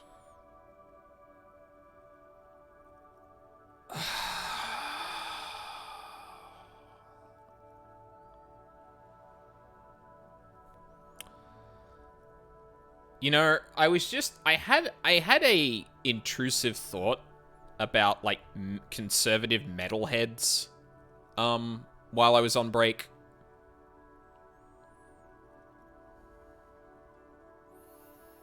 Anyway, says the young man with piss written on his back. If I were a real skull now, I'd jack it, paint it in palm tree livery, then bottom light it, neon style. His companion wears a simple yet elegant slogan, "Fuck the world." A snazzy, shit-ripped skullmobile like this would make a fine trophy. We could, like, hang fucking shrunken heads from the side mirrors. Cops' heads. Scary tribal shit. North, I really wish Apollo would stop giving me this curse sometimes. Yeah, tribal shit. A cop carriage like this would have proper skull value. While I appreciate the interest you take in my brutal motor carriage, I have to stop you right there. The RCM takes threats directed at its property seriously. It's just theoretical work, Copper. No basis in reality. Man, if we were certified skulls right now... Who are you? I can tell you who we're not, cop.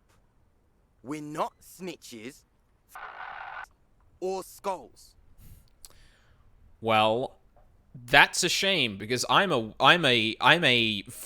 in progress at the moment. Which is not to say that the skulls are bitches and... On the contrary. Uh-huh. The part of this presentation you want to take home with you, cop man, is we're not part of the skulls yet. What a weenie. Wait, you're not gay? Okay. Oh, you're one of them. I don't know, again, I don't know why, but this gives, the way they've been talking so far, this gives me, like, the woefully inadequate, use of a tribal gang in Cyberpunk 2077. I meant more about him folding instantly when Kim talked to him slightly stern. Oh, well, yeah, that's that. True. Okay then, let's indulge in some intellectual exchange. These young men seem eager to share their beliefs. Who are the skulls? You don't know? What kind of cop are you? It's not a question. Don't get into it. I'm so glad you asked. Of course I do, I'm just testing you. No, I really don't. The Skulls are the most vicious gang of the Besmertne. His voice rings with excitement. Besmetine, or the Besmeti, the Immortals, are West River Sholian crime syndicates. The nastiest bunch of psychos ever. Jacking carriages and getting into high-speed chases. Possessing an infinite amount of fuck-all swagger, infamous for their non-verbal modus operandi. Non-verbal? If a skull spots you, he will pull out his dagger and stab you without saying a word. The lieutenant's voice is as calm as usual, a testament to the violence and death he's witnessed through the sight of his firearm. They usually occupy the burnt-out quarter in Jamrock, or you can find them loitering around their brightly painted bottom-lighted vehicles. I can't wait to become a skull. Bottom lights are wretched aggressive. This guy sounds like a chav so much. Fuck. I think that's why I can't shake off this feeling of misappropriation here. Like, they can't. These two are coming off as white teens to me, and I think it's just the accent. But yeah, do you know anything about the murder that took place here? Murder? A man was hanged in the backyard of the Whirling Rags. Yeah, sure. We'll gladly tell you everything we know about it. It was a man. Also, he was hanged. Don't fuck around. Oh, no, I'm not gonna say I'm the law. Anything else? He was hanged from a tree. Yeah, I mean, duh. These punks don't know anything. Let's just move along. Hey, stop right there. How does one know anything? Oh, I am not getting into philosophical arguments with pissant punks. Holy shit. Ah, This sounds like epistemology, a field so occupied by thought that it begins to question thought itself. I know that you don't know shit. Exactly. How can one know shit? For example, how can one be sure that there truly is a body hanging behind a hostel? What if it's art? Or just a mere specter? It's not. A man is dead and we need answers. So what do you think we know? Do you guys know Cindy the Skull? Oh yeah, Cindy's a right proper skull. The young man's eyes glaze over, his voice filled with longing. Yeah, a true artist of the future. Just like Arno van Eyck. By the way, if you see Cindy, give her our regards. He adds, returning from whatever void he was just visiting. For all their nihilistic posturing, these young men are not lacking in youthful idealism. Yeah, funny that. Odd. There isn't a hint of hate in them. It's like they're piss and fuck the world out of some kind of moral obligation. The lieutenant on your left is unusually lenient toward them.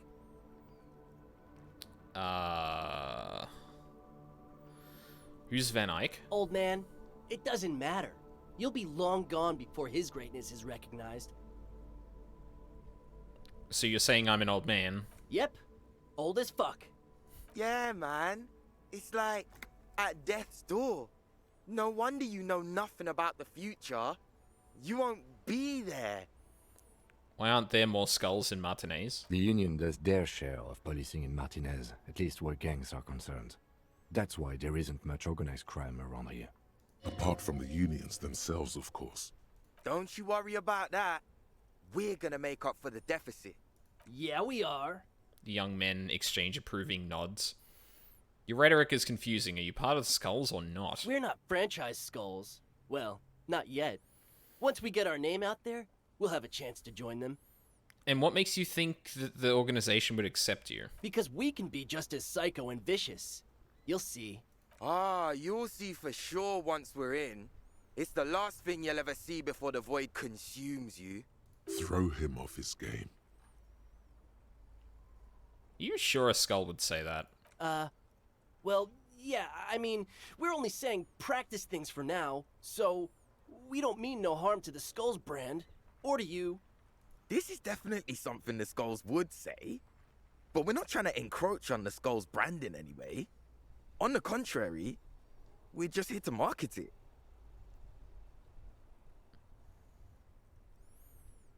Hold on. Why does a criminal gang need marketing? We think of it more like two franchises merging. You know, us two and the Skulls. I really feel like we would add more to the table. Spice things up here in Martinez, you know. Get the old machine of pain and suffering oiled up real good.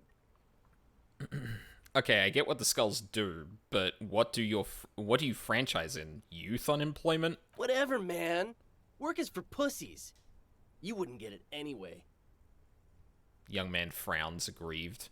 So you're just pretending to be as nasty and vicious as the Skulls. Hey, we could be just as hard. Like pavement on top of pavement, or a brick on top of another brick. My brother in Christ, you literally folded like a paper tiger the second Kim was firm with you. Shut the fuck up. Or a grave on top of a grave. These kids have the vocabulary, but might be missing a brain. Wouldn't a grave on top of a grave be just a big hole? What's hard about holes? Filling them up, baby. Shut the fuck up, electrochemist. Why are you... You are the worst. Just left field. Innuendo. So I'm good for, because I've got no fucking stats in it. Fuck. Enough about this scullery, then. Mm-hmm. What's with the jackets? What about them? Why does your jacket have piss written on it? Well, first off, it's a statement and not necessarily something that characterizes me as a person, even though the statement has character. And I do like piss. Oh, no. I'm sorry, what?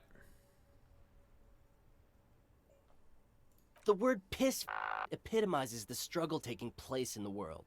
Things being defined as they seem, not as they are. And, I guess, it's also about communal spirit, the future, and truly appreciating our differences. Yeah, these guys are white.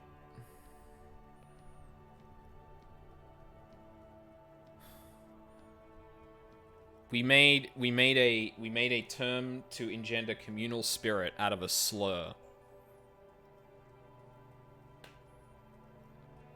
Brilliant. Also, you've got to admit, it catches the eye.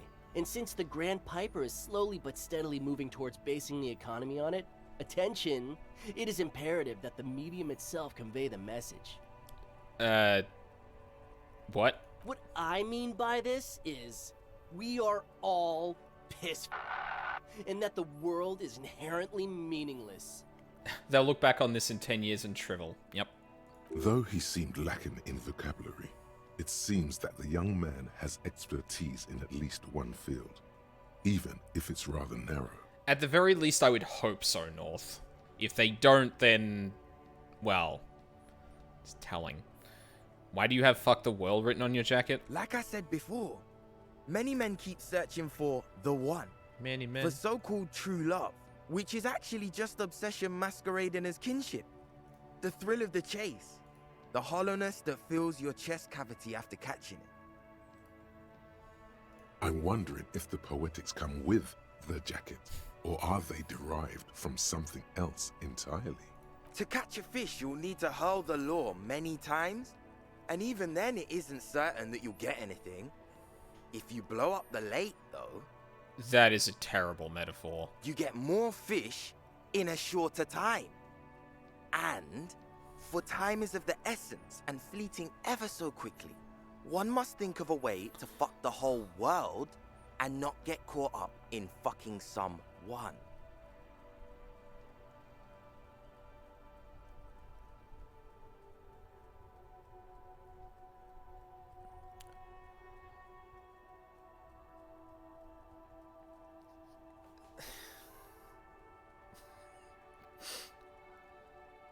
Okay.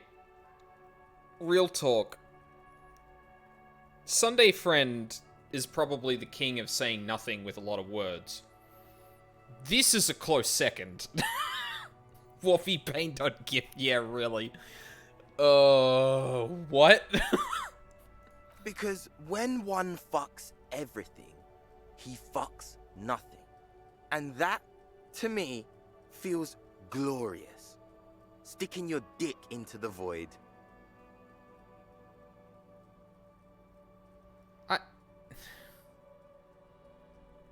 Hate to admit it, but in a weird way, he's got a point. Shut up, rhetoric! It's me, I'm Void. I mean, listen. Sticking your dick in some voids has got nothing to do with blowing up. Fuck this kid and his metaphors, oh my god. Is it a coincidence that here we have two badass jackets and two badass cops?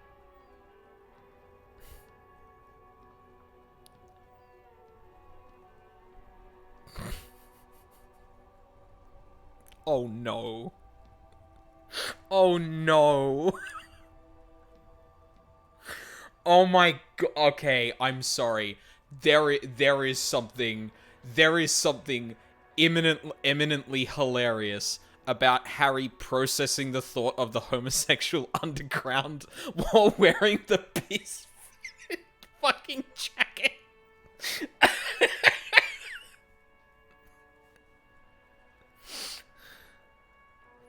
Hey, Kim. Yes? Do you think it's a coincidence? What is? There are two of us and two of these jackets. What are you implying? The lieutenant looks confused. Which one would you wear? I'm not sure I understand you, detective. Are you more of a... or a fuck the world kind of guy? Neither. Come on, Kim, it's just mental exercise. Fine, if only to end this discussion. Theoretically, if I were a juvenile delinquent, if I were to already be down that path, I think peace is the stronger of the two statements. No way, if anything, I'm the piss. in this scenario. Fine. Fuck the world just seemed to fit you more, considering your heroic exit attempts.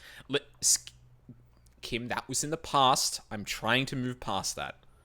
I'm putting away the fuck the world jacket. I'm taking on the...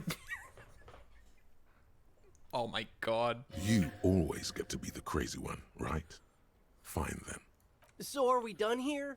Or you don't need us around for your secret whisper party, do you?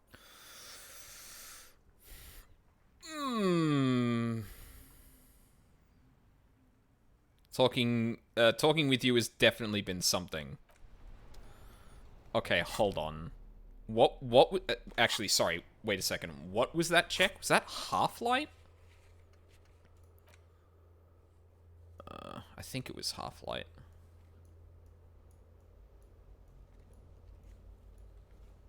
It's not showing up on the map. What?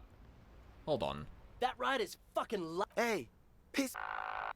Look who it is. Shrunken cophead material. Okay, Half-Light. I've already got +1 in Half-Light, so I'm probably not going to have too many opportunities to get more. Generally, I've usually got one piece of clothing. Hold on. Hold up. Wait a minute. Can we get there? No.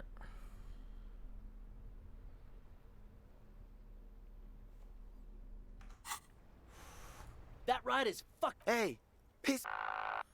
Look who it is. Shrunken cophead material. It's a red check too. Oh, look, they're probably not going away, so I can do that another time. I'll see if I, feel like investing in... Oh, wow, okay, I will... Yeah, no, that makes sense, because I've only got one physique and nothing really buffing it up. Well, I get one shot at it, at least.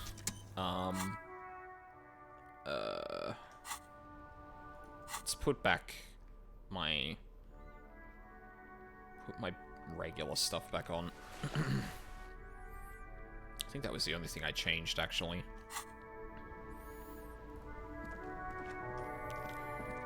I'm gonna double check with, the pawn shop owner. I can't remember if there was a check here to do stuff. Top of the morning to you. How may I be of service? Isn't being forced to get up for work at dawn a little inhumane? I'm so glad you're already awake. It's so lonely in this city. Perhaps. I just like being awake for the transition between night and morning, bearing witness to the first hints of light on the horizon. Let's try it again. Feeling warm and enthralled by the movement of light, while the mind continues to race forward. Lucky bastard. He's probably on Pyrrolidon. It's tough to come by on the street. What is that? A drug developed by the military to treat and prevent radiation sickness. It has psychedelic side effects, and it makes your eyes turn yellow. Prevent radiation sickness. Is it just me, or is it really warm in here? I try to keep the shop at a comfortable temperature. There's a note of indignation in his voice. Interesting. Those triangle patches on his vest, you have a feeling they mean something, like they're similar to the halogen rectangle on your jacket. Triangles? Say, what's with the triangles on your vest? I was with the Emergency Relief Brigade. You know, after the People's Pile disaster. He coughs as if to mark his words. Had to take Pyrrolidon for radiation sickness. That's what you were hinting at just now, wasn't it? Oh. Fuck. The People's Pile? What's that? A bad idea. Some poor leftist built a particle decay generator in hopes of bringing affordable electricity to underserved communities. It malfunctioned. Radioactive waste everywhere. probably some of it in you, too. The People's Pile was a Type U particle decay generator that failed immediately after entering service, releasing radioactive waste into River Esperance. Oof. So about my gripes with other leftists. Yeah, right.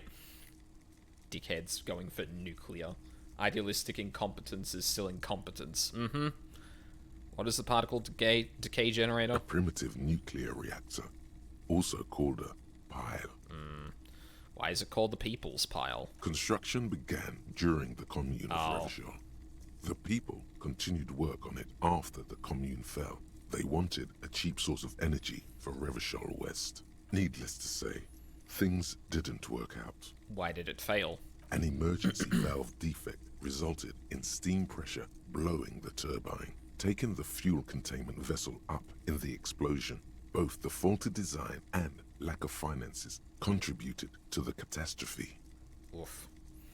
Tell me more about this emergency relief brigade you were part of. We were an all-volunteer force, self-organized. Tried to help the fire brigades contain the spill. On the patch, gamma radiation lines crossed with a red drop of blood. Tough son of a gun, this one. Respect. Hello, Endurance. We haven't heard from you in a very long time. I lived by the river since I was a small boy. The Esperance. Didn't have the art to let it all go to shit without trying to do something to help out. There wasn't much the volunteer force could do, however. We wasted years in the river mud. Years getting sick. He looks at the spiraling light and stops. Must have been tough, radioactive cleanup. There's a reason why everyone's tried to forget any of it ever happened, and why no one has tried to repair or replace the pile. So much disappointment, and early deaths. Cancer mostly. And we knew all that was coming even as we were cleaning up as best we could. Whose fault was it that the generator failed? No one's. Everyone's. Yeah. So much bitterness.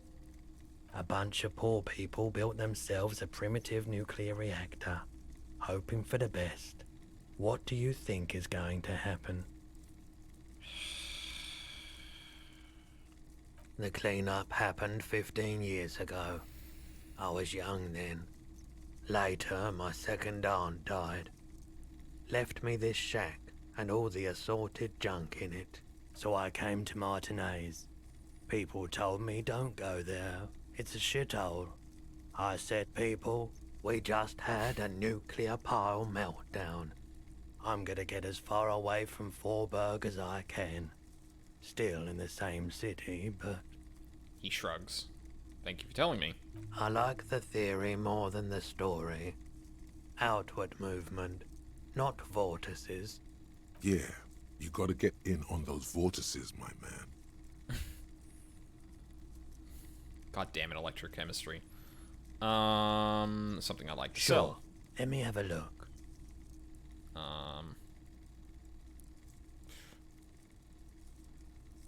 Anything else you're thinking of selling? Is there anything in here I don't really care about? Yeah. On that. No. We bought that. On that. On that. Do I need that for anything? I actually can't remember. I think I'm good.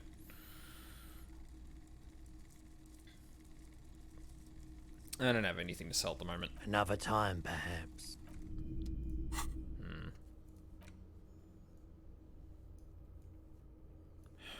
What updated? This menu could definitely use some work. It's a little frustrating to work with, which is unfortunate. Okay. So, we're gonna go to the... What? What? Hold on.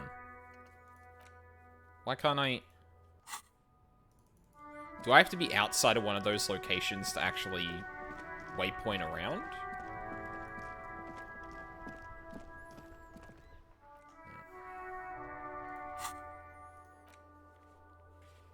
Weird. Can I redo this check with Tommy yet? I forget. Now it's turning into a kind of a snow limbo, man. What's on your mind? Try again. Come on. Ease into it. Don't go too far. This seems like a personal matter.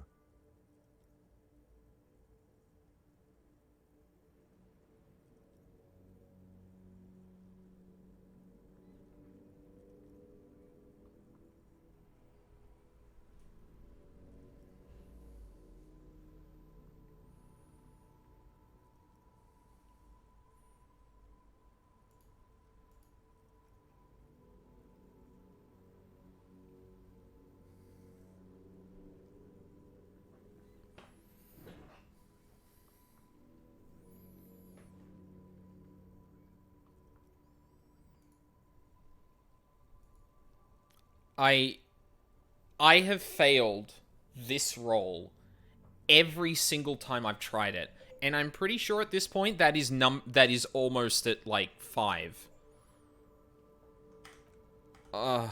Cool. Just like that, he slips out of your reach. It is possible the yelling didn't help.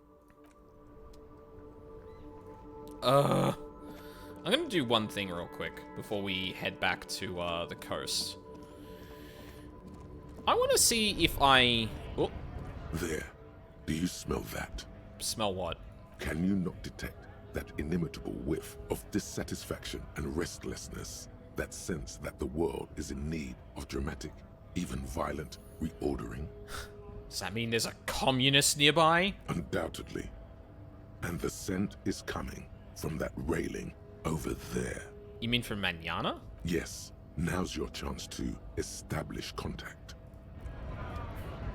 Hello, my fellow communists. Right to work! Right to work! Shame on you! Okay. I was hoping for like a little... like, he does have a thing in his ear confirming that he was the person that, what's his name was talking to. Hola, Wandering Man. How can I help you? Listen, brother, there's something important I need to talk to you about. What's that, boy? Yeah? He tilts his head slightly. Now's your chance. Remember, communists are notoriously skittish, so it's best to insinuate your way in. Hold on. This isn't a man who goes in for subterfuge. He prefers someone who'll look him in the eye and say exactly what's on his mind. Ooh. Challenging check. I'm looking for someone who knows how to really grind a sausage, if you know what I mean. Investigating... I believe there's a cell of radical communists operating in Martinez. Can you help me find them? Now, that is an important subject, but also a sensitive one. Still, good of you to just come straight out with it. No beating around the bush. Oh, I'll grind sausage. North, stop. Yes, he certainly has a way of just coming out and saying things that normal people wouldn't. It's my charm, Kim. So you've given up copying and now you're hunting comunistas. Care to say why? I'm not hunting communists. I'm trying to be organized by them. I'm trying to get organized by them. I'm on a sort of quest to develop my political potential and I need their help. Honestly, I had a weird dream and now I need to get to the bottom of it. Political potential. A fellow plains roamer in search of greater understanding. A classic story. No. Constant dysfunctional horniness is an important part of my daily religious observance as a succubus. I say no. I say stop. Not. I say stop knowing you won't.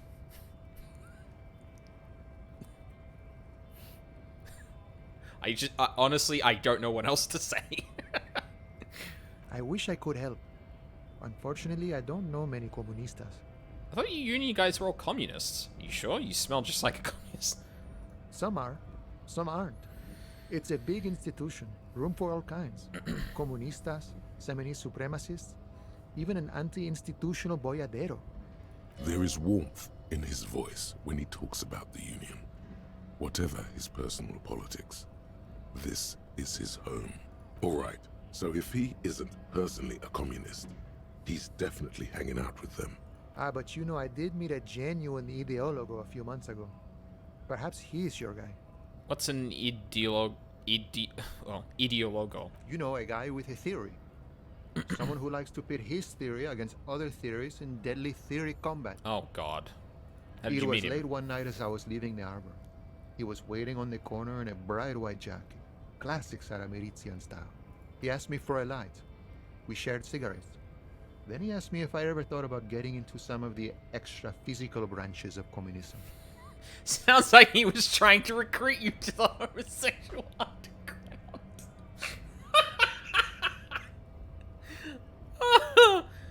What did he tell you? Or what did you tell The same him? thing I always tell people who try to press some claim on me. I said, every boyadero rides alone. Okay, how do I find this guy? I couldn't tell you. Once I declined his offer, we finished our cigarettes and he disappeared back into the night. Just before he melted into the shadows, he turned to me and said, "Remember Dobrava and Abadanais." And then he was gone. Who are Dobreva and Abedanais? I don't know. Guess not everyone remembers. A tight half smile crosses his face. What do you think it means? Been wondering about that myself. Some comunista inside talk could be. Not meant for the wider public. They love that kind of thing. You'd have to ask someone who knows the ideologo personally. I have to say, though, it sounds like you found yourselves a proper hunt. The man whispers a jaunty tune. A coastal breeze ruffles his hair. I like Manana. A good dude. Oh. Hold up. I don't see... Yeah. I gotta remember to be on the lookout for, plastic and shit. Manana is a very cool dude. Yeah. Absolutely. Alright, time to actually travel to, Oh, shit, it's actually getting close to being done time.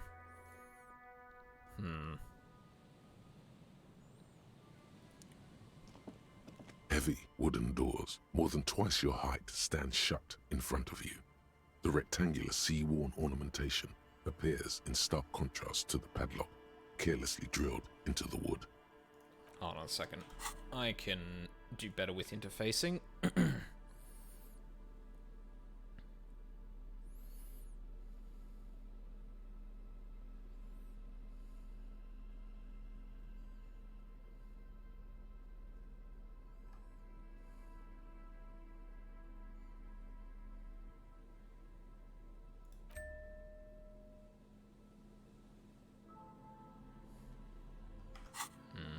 Heavy wooden doors, more than twice your height, stand shut in front of you. The rectangular sea-worn ornamentation appears in stark contrast to the padlock, carelessly drilled into the wood. Suddenly Manana appear. There's nothing like the sound of a sticker unpeeling. Now it's stuck to your thumb.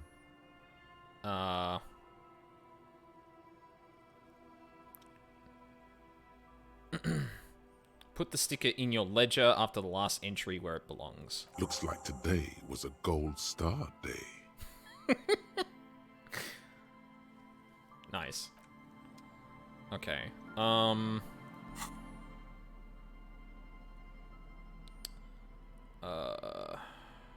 Physical instrument.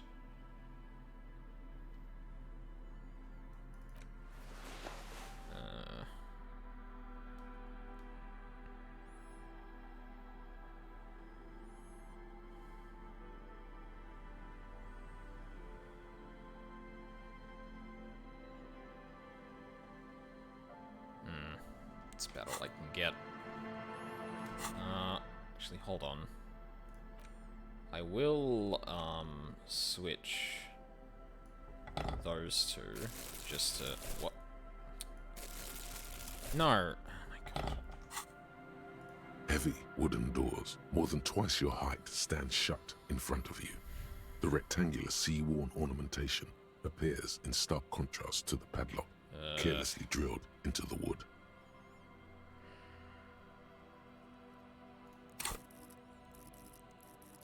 I have not put a point into physical instrument before.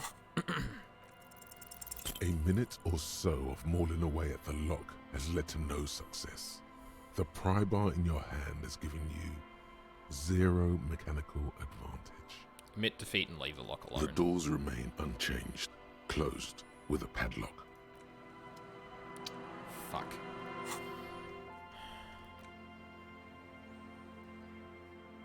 Check the island, check the boardwalk. Right, that's where I'm actually going. It's like, I think it was the church, but like...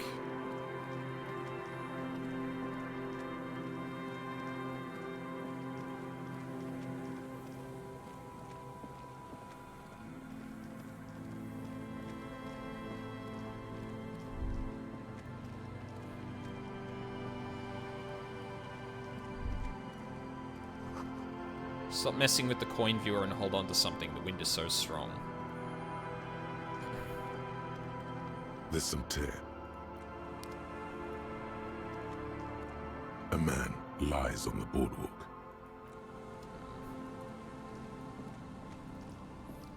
How do we check the... What? Moonshine probably. Smells like tasty fermentation. How do we check the boardwalk for bullet casing? Is there like a way we can basically say, oh yeah, we didn't find anything, or... Actually, maybe this is a good place to leave it then, because I do have to jump off in like 10 minutes, so... probably best to do it now. Actually, hold on a second. Something I can check in the meantime.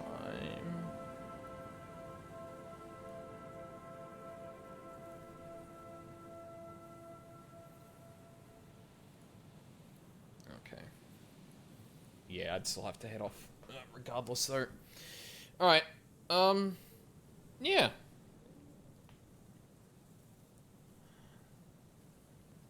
feel like we didn't make too much progress, but we kind of just wrapped up Wednesday and just started out with Thursday. And obviously it was a bit of a shorter stream than I usually do for Disco, because like I usually go into like 5 hours getting my ass beat. Them's fighting games. But I will be back with more of this tomorrow. So last night after watching the live letter, I've had an itch to play 14. I don't know when I'm gonna do that though. Because I want to do like Alexander and stuff. I've had an itching to play another job. Like I really want to try out Samurai. I'd love to give Paladin a shot. I've just got to figure out like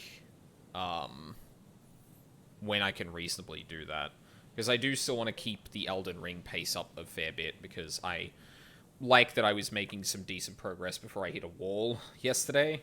So yeah, I want to keep on top of that, because 14 in that is always going to be there, pretty much, in terms of me streaming it. And Elden Ring is more spoilerable, so probably should be doing that.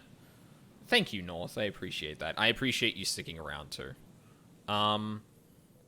So yeah, more of this tomorrow.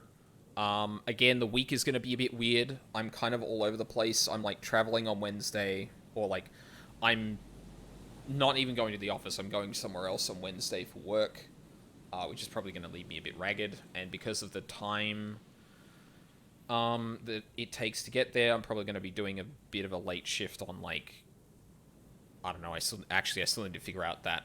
I need to get the address of the place to make sure I understand how long it's going to take me to get there and back. Basically, this week, like, I did some fairly consistent Elden Ring streams last week, or this week gone. It's probably not going to happen this week, I don't think, but, yeah, we'll see what happens. Whomst be streaming? Charles be streaming? Holy shit, there's a lot of people streaming right now.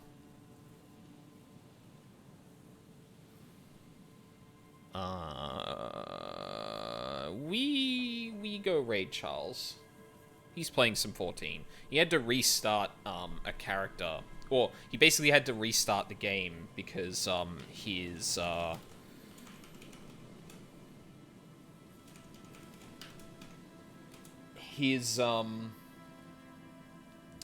he couldn't get his existing character across or something.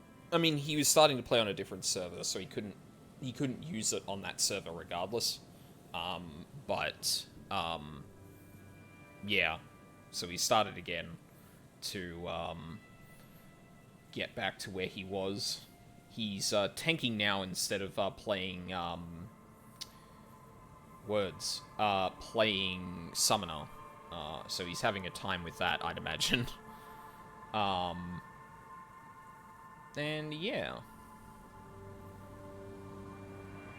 Actually, I wonder how long he's going to be streaming for.